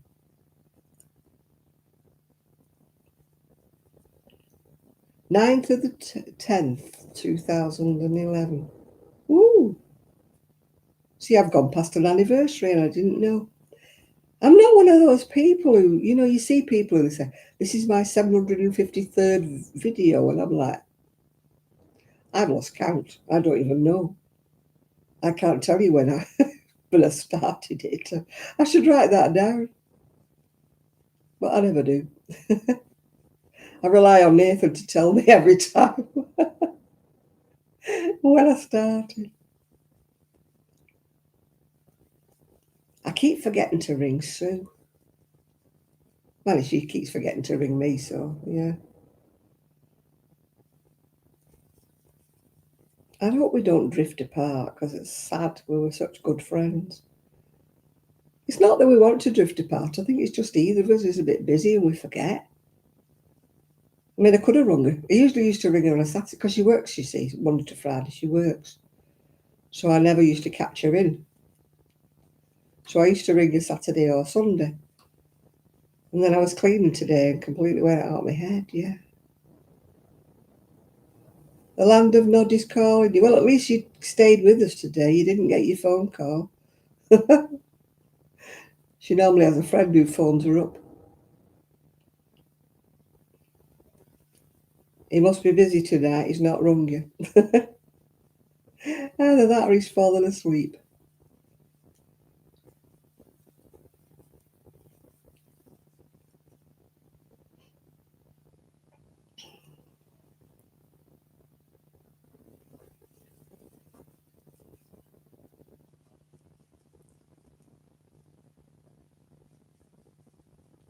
Make sure the cat's tucked up, Linda. We don't want him rampaging around and waking you up in the middle of the night. Like Elmo. God, she should do something with that cat, shouldn't she? Talking about Davina's cat. Wakes her up about 2 in the morning. Oh, I couldn't be doing with that. I wouldn't be getting up with it, giving it its breakfast, would I? The heck? It'd have to meow.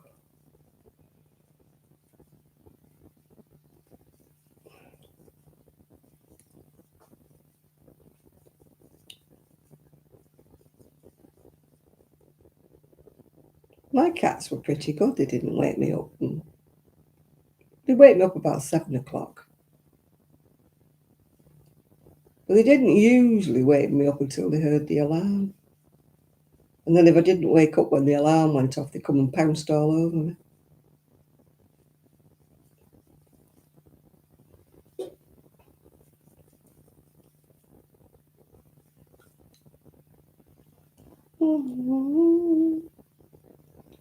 Tangerine. I'm on to armholes. Yeah, I've just done what I think is an armhole. I didn't understand what they were saying, so I do my own. You know what I'm like. If at first you don't understand it, do your own.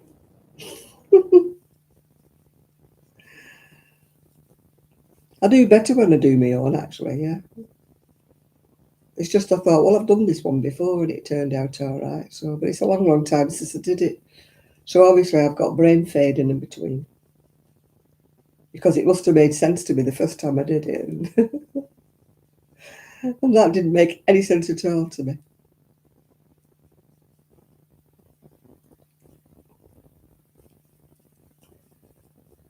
Vietnamese pho soup. Who drinks that? Is it? Oh, it's Z. Is it Z that has pho? She likes like that kind of thing, doesn't she? Mind you, I never know the girl can eat that. Girl can eat, can't she? Flipping heck. When she used to go to those all-you-can-eat buffets, she used to be having crab legs and God knows what, didn't she? Oh, flipping heck, I used to think, where do you put that, Z?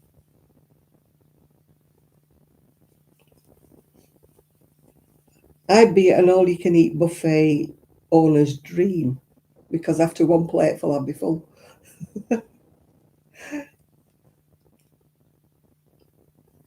I used to like going to one of those all-you-can-eat Chinese restaurants, but only because I used to get a little teeny bit of each different dish to try out the ones that maybe I might like.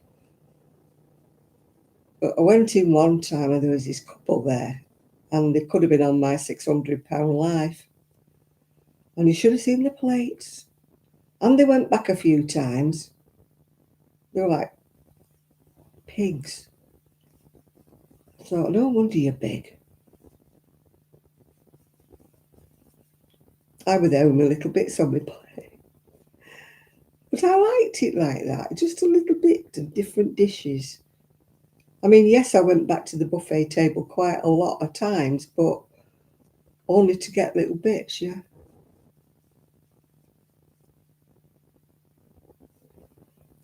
Because when we used to order in, I mean, I don't do it now, but when we used to order in at the Chinese, I never knew I'd get the same things because I never knew whether I was going to like them or not. You eat loads at a buffet, I don't know. I can't eat a lot. Like now I'm hungry, but that's because I didn't eat much. I had my breakfast and then I've had my dinner tonight, so it wasn't a very big dinner. So now I'm hungry again. But I can't eat a lot in one sitting. I just can't eat it. I can't do it. I get full up very quickly.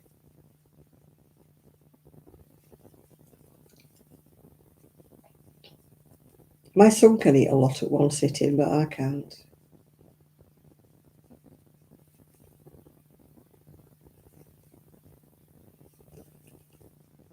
I'd be an all-you-can-eat buffet owner's dream. She can come again because she's only eaten a little bit, yeah. I used to say my son makes up for mine. When you pay what I don't eat yet, yeah.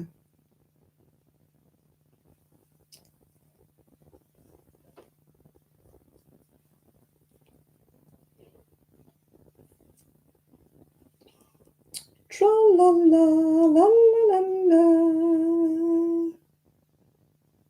I think you go crochet straight now, don't you? Yeah, continue until back measures 47, 48, 49 centimetres. Right, okay.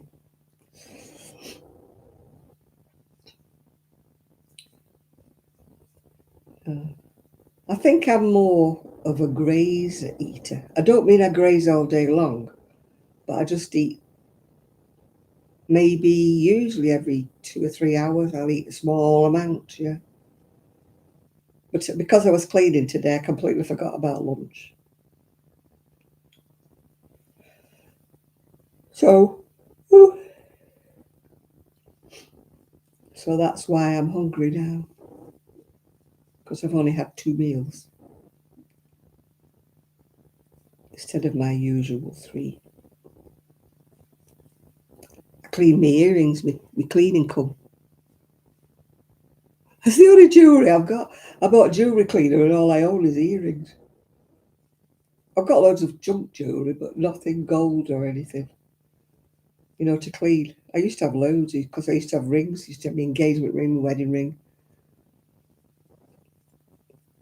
But since my fingers are arthritic, I can't wear them anymore. Well, I haven't got my wedding ring and that anymore. I sold them all.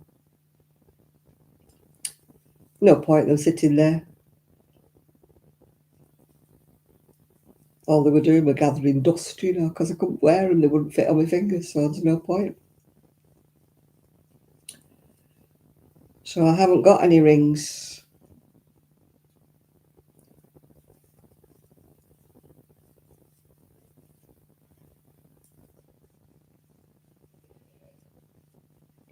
And at my time of life, I don't think there's ever going to be another engagement ring or a wedding ring.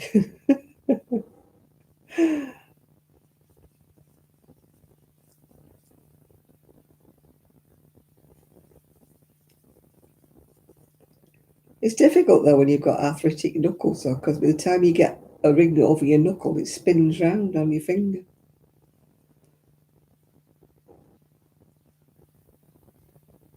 I did buy like a, what they call a cosmetic ring, what do you call them?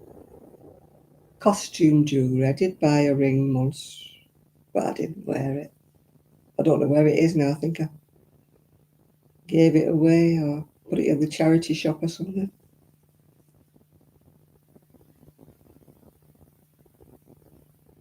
I'm funny though, I can only ever wear gold. Everything else goes black on my finger.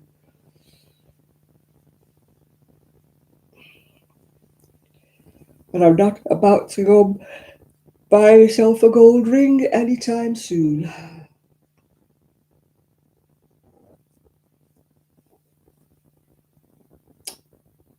The fireworks are still banging.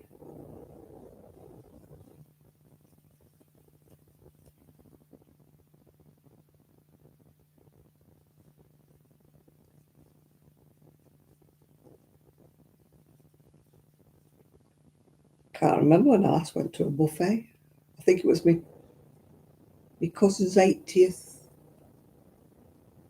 Yeah, cousin's 80th, about 2 years ago.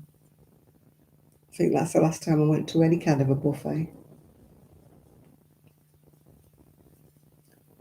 I've been to a carvery last year, I think. I think I went out to a carvery for my birthday last year. But I won't be going this year because I ain't got a car, so I ain't going anywhere. I mean, my niece asked me, did I want to go for a meal or what did I want to do? And I said, I don't think I want to. I don't know what I want to do. I've nothing planned. She goes, well, you're not really into buying more wool, are you? So you don't want to go to Hobbycraft or anything. And I went, no. And then she said, oh, I know. She said, how about Berry Market? So I said, yes. Now you're talking. That I would like to. So my 80th birthday party will be going to Berry Market. I tell you, I'm easily pleased. My 80th birthday present is a new tap for the outdoors. And my 80th birthday party is going to on a day trip to Berry Market. Oh, I tell you, I'm easy pleased.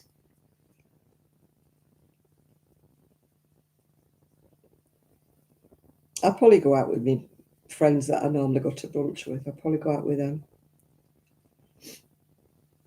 But only if they go to Cleveland's. I ain't going to Fleetwood. I tell you, I'm not going up to Fleetwood anymore on my scooter until the weather changes. It's too cold. One of my friends will be very upset because she lives in Fleetwood and she always wants us to go to Fleetwood. That seafront is bitterly cold. Even with my blanket on and my cover, it's bitterly cold going up there. I'm not going up anymore. Not even when I get my new batteries on Monday. Because when I go to the library, I use my little scooter if it's not raining and I go on the tram. So I don't have to thunder my way up the seafront. I could go up the main road, but the main road is like that. Holes in the asphalt. It's supposed to be a cycle track. I tell you, if anybody was on a bike, they'd be pitched off it. It's got big holes and puddles and it's a right mess. So to say it's supposed to be a cycle track. But technically speaking, I'm not supposed to be going up a cycle track. But if you think I'm going up the main road, I've got another thing coming. Be like my life in their hands.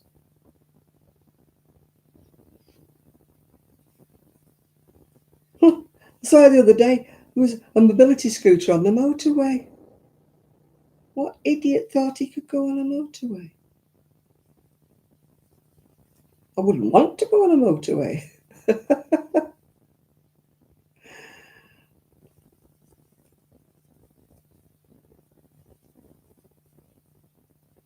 I mean, the maximum speed's 8 miles an hour. Why would he think he could go on a motorway? Stupid. And it wasn't a woman, it was a guy.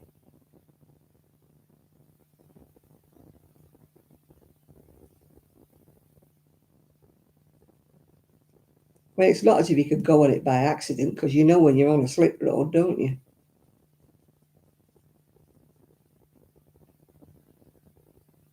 I mean, I accidentally went on a motorway once with my car, but that's different.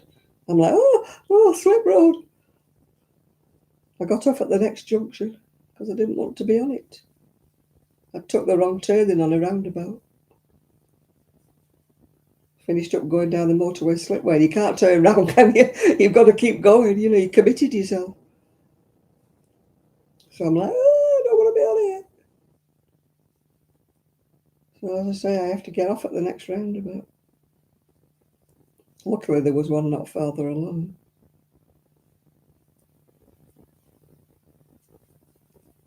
But then I thought, what do I do? Do I have to go round the roundabout and go back down the motorway to where I went before? I thought, oh God, no.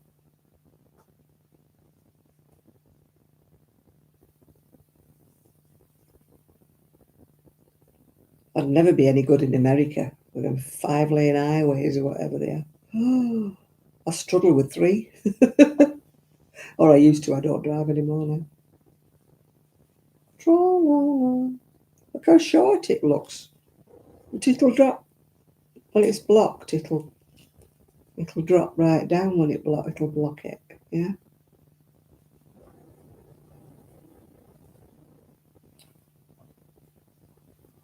I'll have to get my blocking boards out. I think they're in the garage somewhere.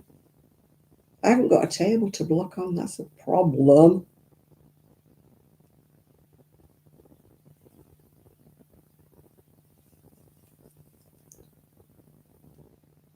I've got my kitchen table, but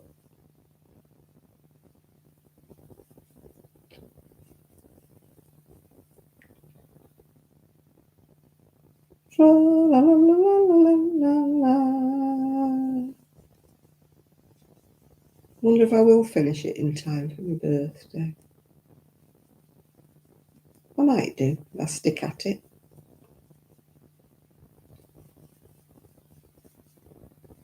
Might took me ages to do that last Hexie jacket. I don't know why. I don't know whether it's because I did 3 in a row. I was really struggling with the last bit of it. I mean, usually I crochet quite quickly with the Hexies, but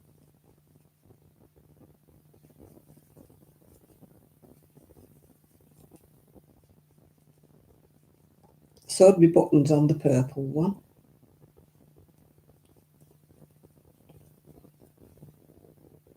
But the one I've just finished needs blocking, it's curling. And I never blocked the one I did in the boho. That's still curling a bit.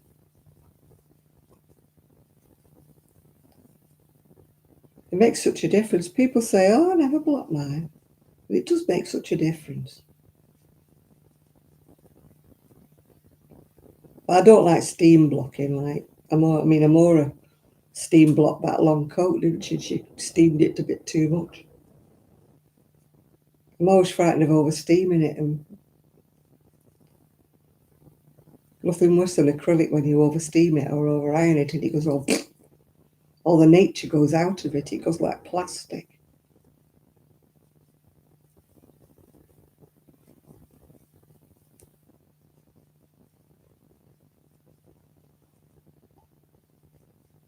Everybody's gone quiet.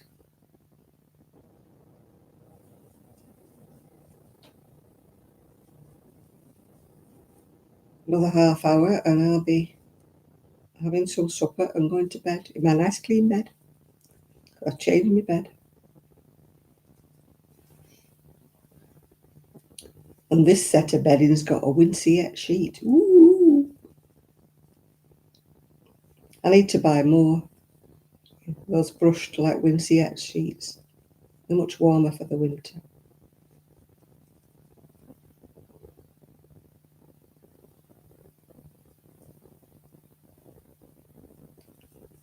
There was a nice duvet set on Amazon, but it was £33 for the cover, and then it was about £15 for the sheet, and then then you had to buy the pillowcases. And I thought, no, you don't need it that much. Leave it.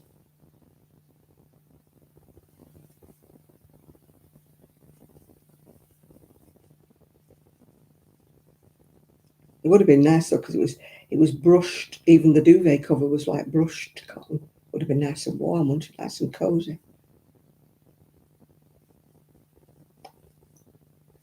But no, I left it. I'm still trying to recover after paying 400 quid for my teeth.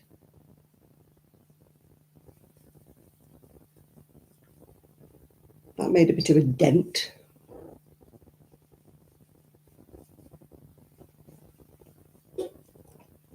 In the bank balance.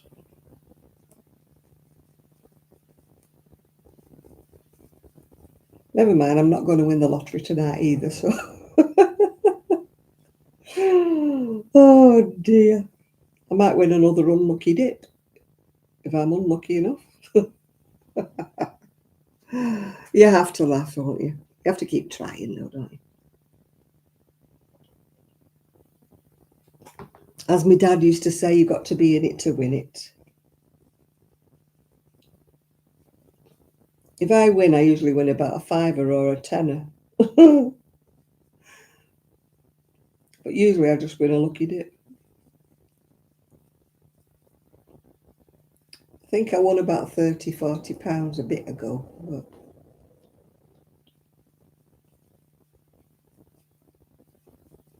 I guess I'm never destined to be a millionaire.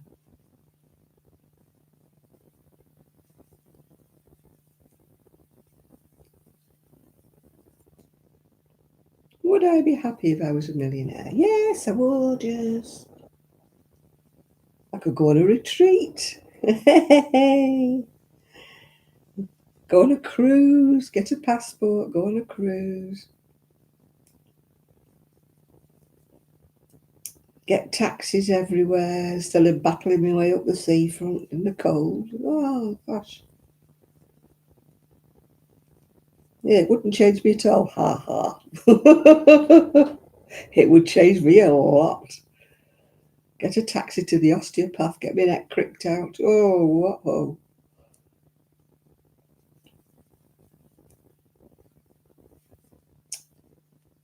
Get a pamper session at the nearest spa.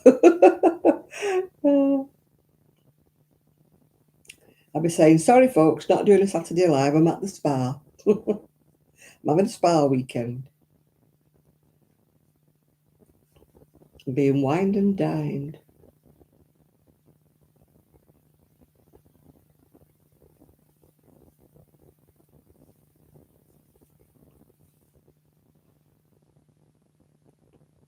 Get a different house, yeah. Oh, do lots of things. I won't be getting a new car because I can't drive anymore. I'm not banned, it's just I gave up my licensure. Yeah, it would be great, wouldn't it? Hey. They say money can't buy you happiness, but it can buy you a lot of healthcare. It can indeed. If you would, you'd be right over. Well, pick where you go to stay.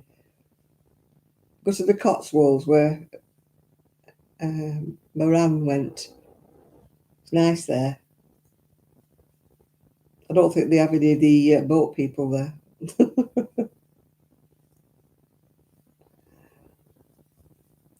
I wouldn't buy a limo. No, I'd just hire one when I wanted one.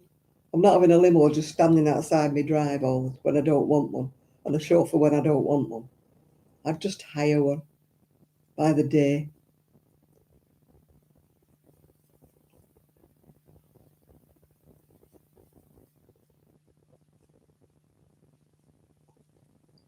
You're in the Cotswolds, eh? That's where Moran was. MD's, she's called. She lives in Israel, but she's got loads of money.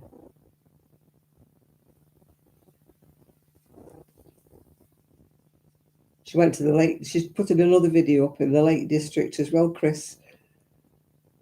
Her next video.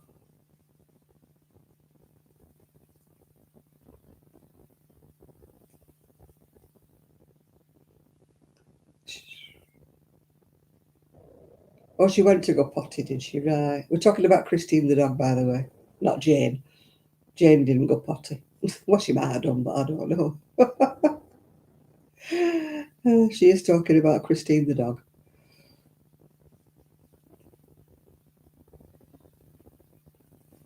I miss having a dog, but I know I can't look after one.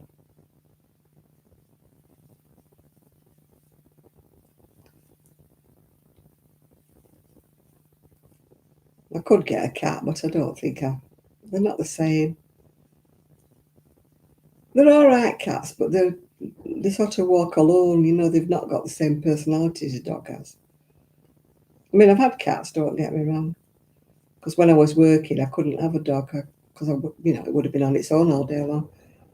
Whereas I had an outdoor cat that used to go out and couldn't care less whether I was in or out or what. He was a very independent. Well, all of my cats have been very independent cats.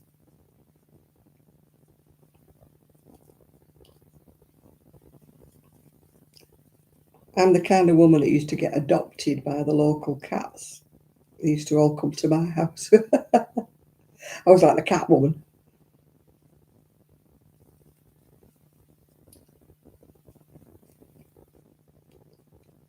Somebody said, well, you keep feeding them. I said, I don't keep feeding them. They just come in and eat the other cat's food.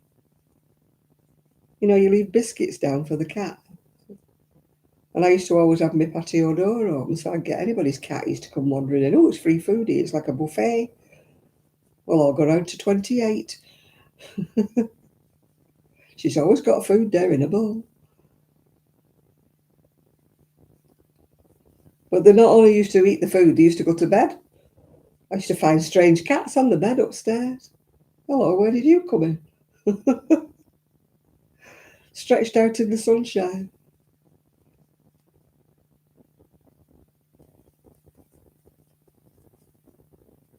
Yeah, there was Ollie, there was Oscar, there was Nelson.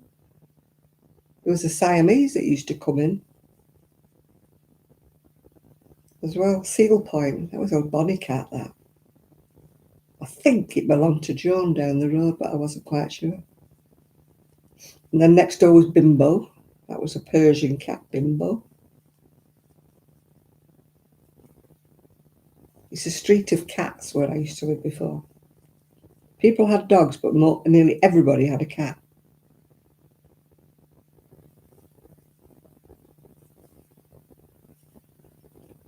I mean, I had a cat when I had Buster.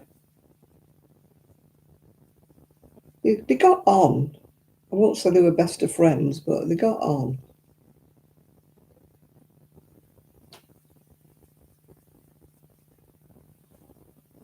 But you wouldn't see them curled up together or anything like that. I've told you before, sometimes I'd have 6 dogs. I was like the dog whisperer.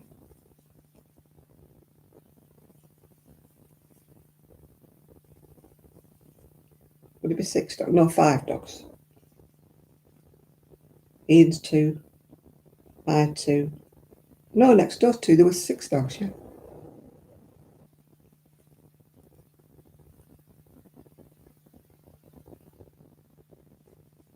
Well, they all got on. The only 2 that used to fight occasionally was our Ian's 2. They used to get stroppy with each other over food usually, or a treat. But our Ian used to say, just let them fight it out, they sort it out. But they were such big dogs when they used to start fighting, it used to, ooh. But by and large, they didn't fight. Just odd occasions they'd get grumpy with each other. And the full Rottweiler, of course, she was the boss, you see. So she'd have a go at the other one.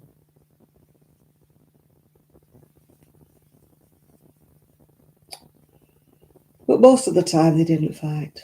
They never fought with Buster, and they never fought with Gigi. They just fought with each other now and again.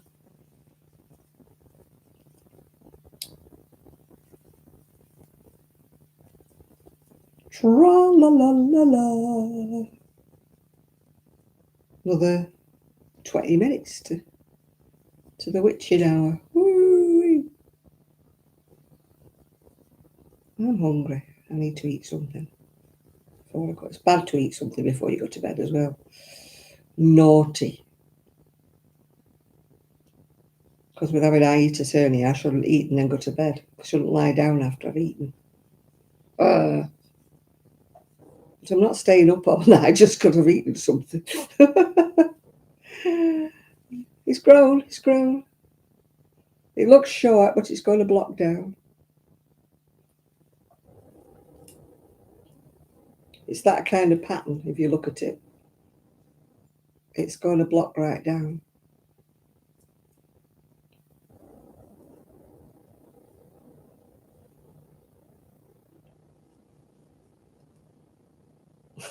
So wonder you didn't hear my stomach then. It just gave an almighty roll.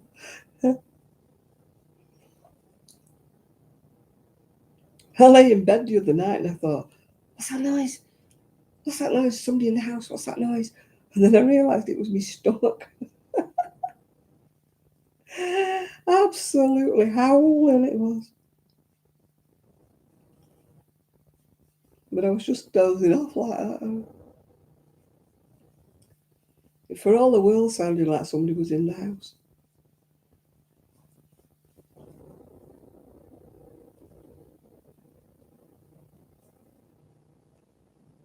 Yeah, I've got to hoover tomorrow.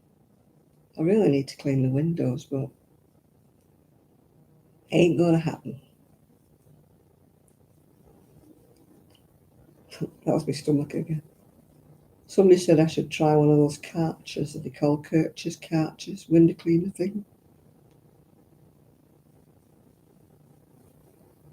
Maybe I will when I've saved up.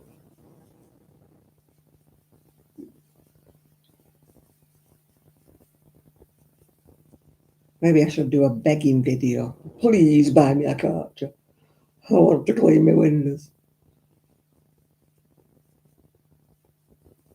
Nobody will. Linda was telling me about this woman that does videos in Blackpool. She's always asking for stuff for the kids and that, and people are buying her all sorts of stuff. I said, how do they do it? Nobody ever offers me anything. Oh, I did get another stupid thing off somebody in China. Wanted me to promote something or other. Nope. I never get anybody decent, like somebody wanting to give me a chair or somebody wanting to give me wool or anything like that. No. I just get somebody who wants me to promote plastic dolls. I can't think what this one was. It was something I didn't want.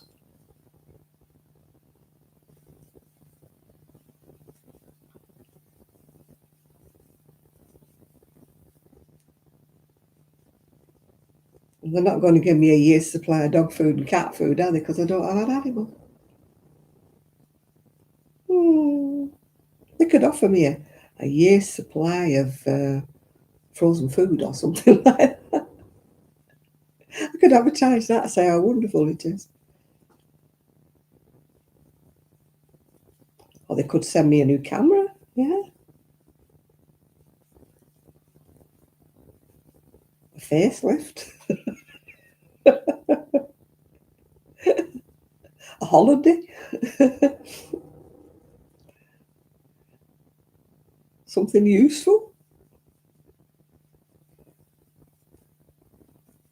Yeah. Yeah, a Karcher window cleaner would be nice, yeah. If you're listening, Mr. Sponsor, I'll clean my windows and tell you how wonderful it is. And I even make a video showing myself cleaning them. How's that for an offer? I guess I don't have enough subscribers or enough people viewing.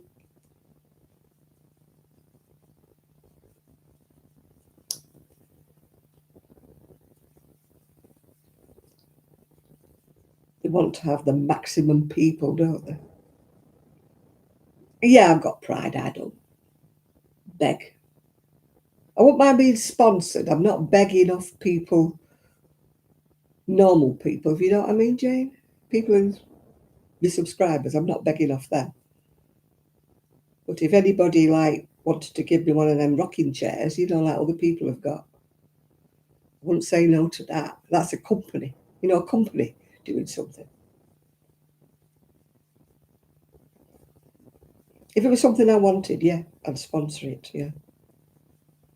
No, I don't mean anybody to buy me a Karcher window cleaner. I mean Karcher to sponsor me with a window cleaner.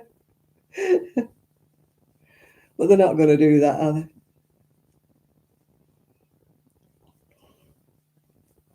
You've got to be a big YouTuber with lots and lots of subscribers to get anything like that.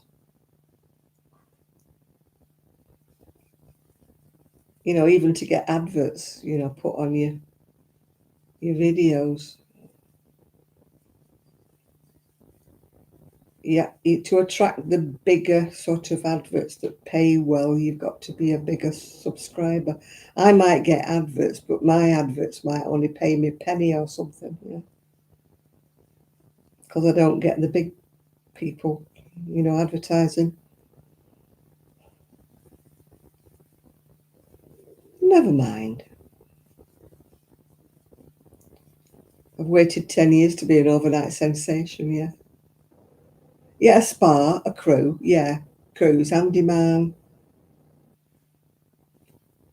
Yeah. Definitely something like that. I'll settle for a Karcher, though, to clean my windows. Oh, dear. It'll never happen, Chris. Never. As I say, I'm not begging off my subscribers, because everybody's in the same boat as me. Nobody's got a few million spare. If they have, they wouldn't be sitting here with me on a Saturday night, would they? They'd be off somewhere interesting.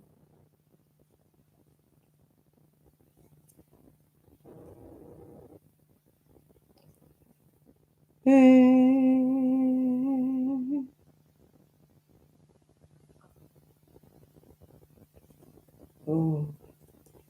My friend said that to me one time. When they do these, when they come and do a room up in your house, I said, God, I'd hate it.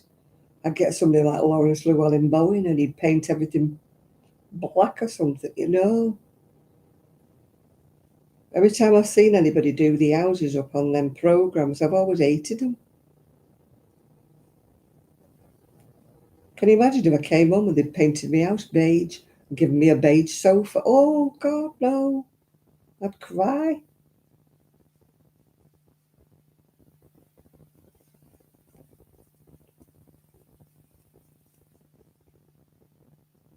I used to see their faces when they used to do that something minute makeover or something. And the people had come back in their houses and you could see their faces. They're like, ugh, Half of them didn't like it. They were just too polite to say it's awful. I'd go mad if they stripped everything out. And can you imagine they got rid of all my crocheting books or something like that? We've decluttered your house. Ah! Yeah, my friend said that to me one time. Do you want me to put you forward for it, to write and say you want a makeover? I went, no. Lawrence, oh no, not. Have you seen some of the rooms he did? Oh God, no. Not my taste at all. But can you imagine if I came back and there were no crocheting books, they'd emptied me thing. They'd emptied all my books out and got rid of them all. Oh my God. I'd kill them.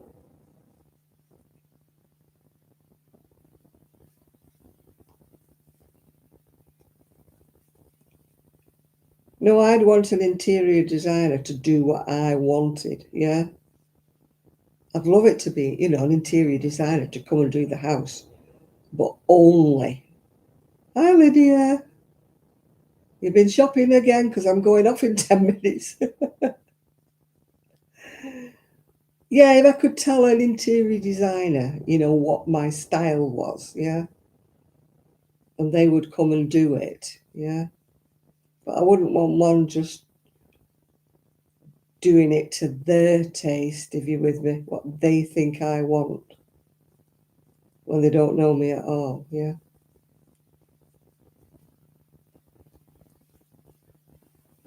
Because I'm very boho and that, I'd like, patchwork sofas and things like that. Mandalas hanging from every ceiling, yeah. This would be me.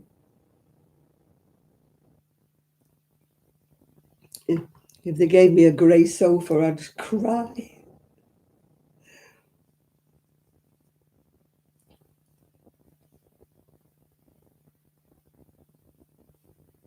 And an egg chair hanging from my ceiling or something like that. I'd be like, no.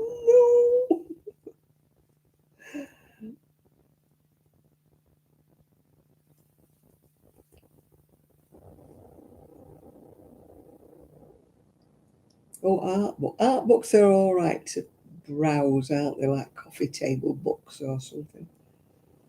But they're not books that you really sit and read, are they? Well, I don't anyway. My coffee table books are Ari Seth Cohen, who interviews all those ladies in New York, the ladies of a certain age group who wear quite outlandish clothes, and he takes photographs of them. Now, they're my kind of coffee table books, or Vivian Westwood books, or um, Mary Quant and things like that. They're my kind of coffee table books. They're what I do look at and read. Yeah, I read Vivian Westwood book, Sandra Rhodes, yeah. Bieber, I've read Bieber. Those are the kind of books I like looking at. Clothing and fashion. Preferably kind of outlandish fashion.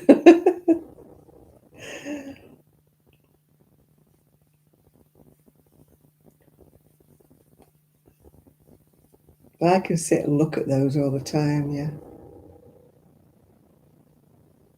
Oh, she's got a broken ankle. Well, like Valu's on here, she's broken her shoulder. She can't even crochet or anything. She can't get anything done. When you're a crafter and you have something wrong, I was bad enough when I had my carpal tunnel done and I couldn't crochet or knit for, well, they said 6 weeks, I just lasted 2. Then I managed to do something. You're a crafter and you can't use your hands. Oh,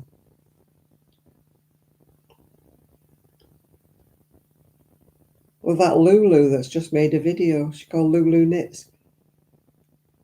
She's had trouble with her hands. She's waiting for a carpal tunnel operation. That's why she's not been making a video yet. Oh my goodness me. It's what you call not good luck, isn't it, that Lydia?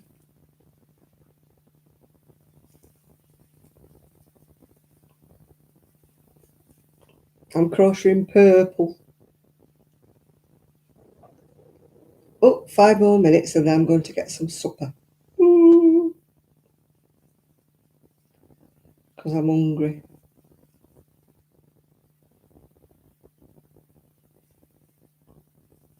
As my mother used to say, how a Janet gets proper naughty when she's hungry. I think they call it hangry now, don't they? I get very unpleasant when I'm hungry. Never keep me from my food. I don't eat a lot, but if I'm hungry, I have to eat. Because if I don't eat when I'm hungry, I start to feel sick. Something to do with stomach acids, isn't it, with you having IBS?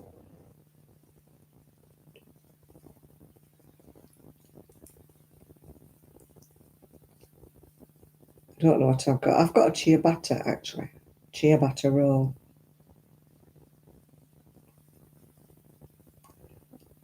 There was actually 4, but I put 2 in the freezer because I knew I wouldn't eat 4 without them going stale. So I put 2 in the freezer for another day. My freezer's absolutely packed, solid. I need to eat some things out of it.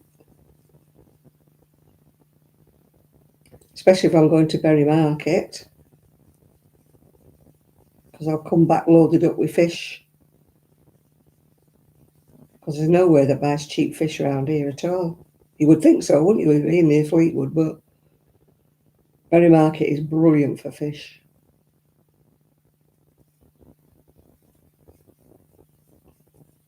I can't believe how much fish is around here. I really can't. There's a fishmonger on up near, well, where the docks used to be. But oh my God, you know, £13 for a bit of fish. I'm like, what? I'm used to Berry Market prices, excuse me, you know. So I'll get a load of fish and put it in the freezer.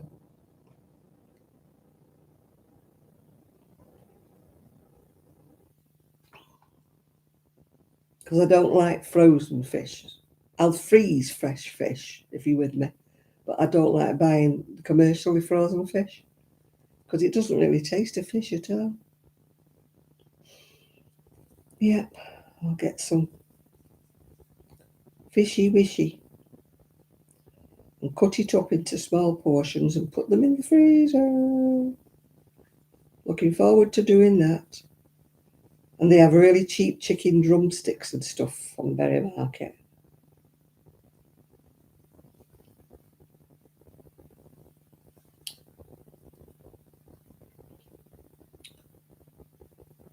You can get them with flavours. You can get them with Chinese sauce. You can get garlic ones. You can get plain one. Salt and pepper. Excuse me. You get all kinds of chicken drumsticks.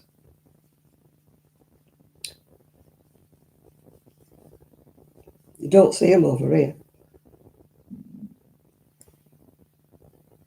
No, it's bury. Be like you bury somebody.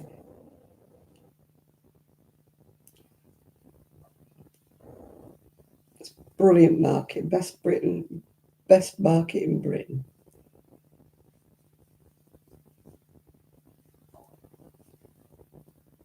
If you watch Amora, she goes there for her wool. They've got a wool stall on Berry Market. Linda said that to me. She says, "Oh, you be going to the wool stall?" I went, "No, not really.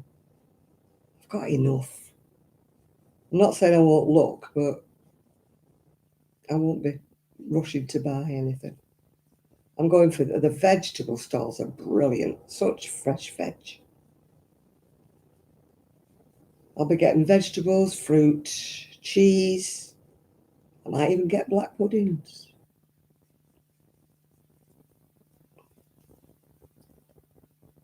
And they do some nice pies as well. There's a nice pie stall there. I'll be coming back with loaded up. My freezer will be... I'll have to empty some stuff out of my freezer, otherwise it'll be full to capacity.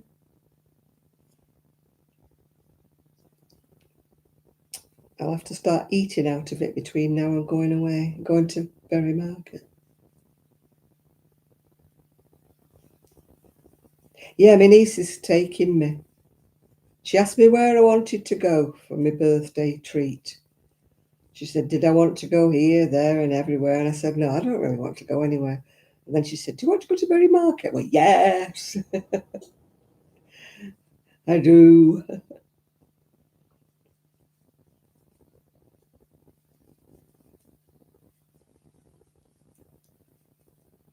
I really miss Berry Market. It's brilliant.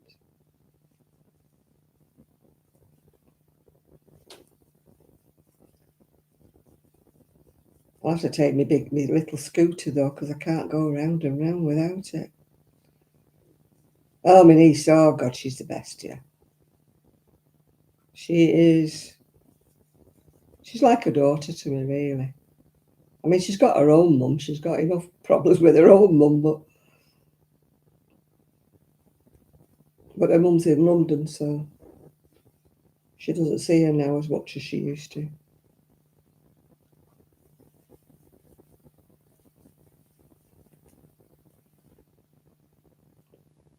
Her mum is a London girl. She was born in Wimbledon. She came up here when she married my brother. So she's sort of gone back to London again.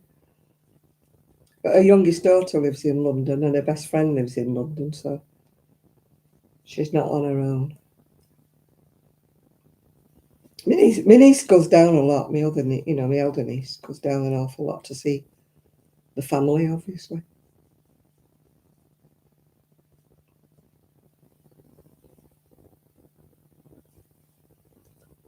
But when my brother died, she was not going to move, and then she was in this massive house. We kept saying, it's too big for you, this house. Massive, it's too big. So she looked at a few bungalows up here in the north, and then when her best friend decided to move to London, she decided to go as well.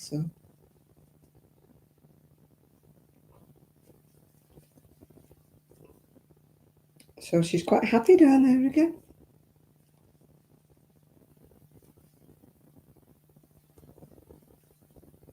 I don't think I'd want to live in London. Mate, it's never been my hometown, has it? So I'd go back to Manchester.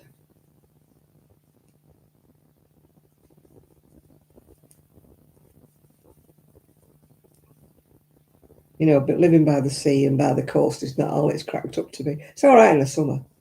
It's not good in the winter. Cold in the winter.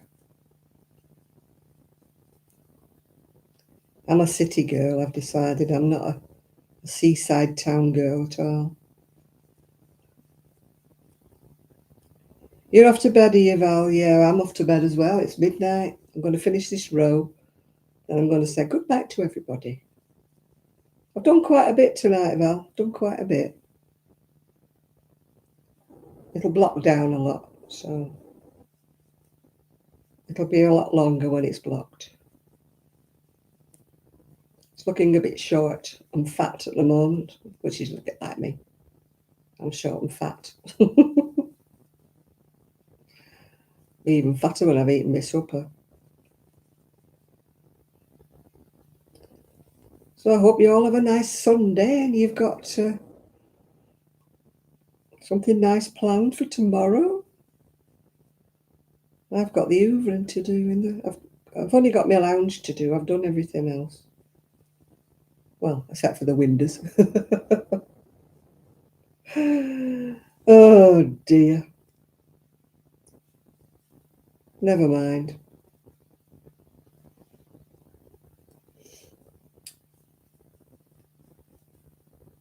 When I get my pressure washer.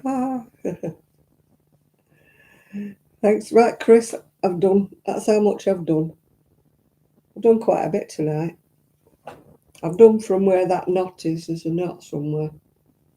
Oh, I've done from there. Where that knot is. I've done all of that tonight. Yeah, I just joined on the other ball of wool there.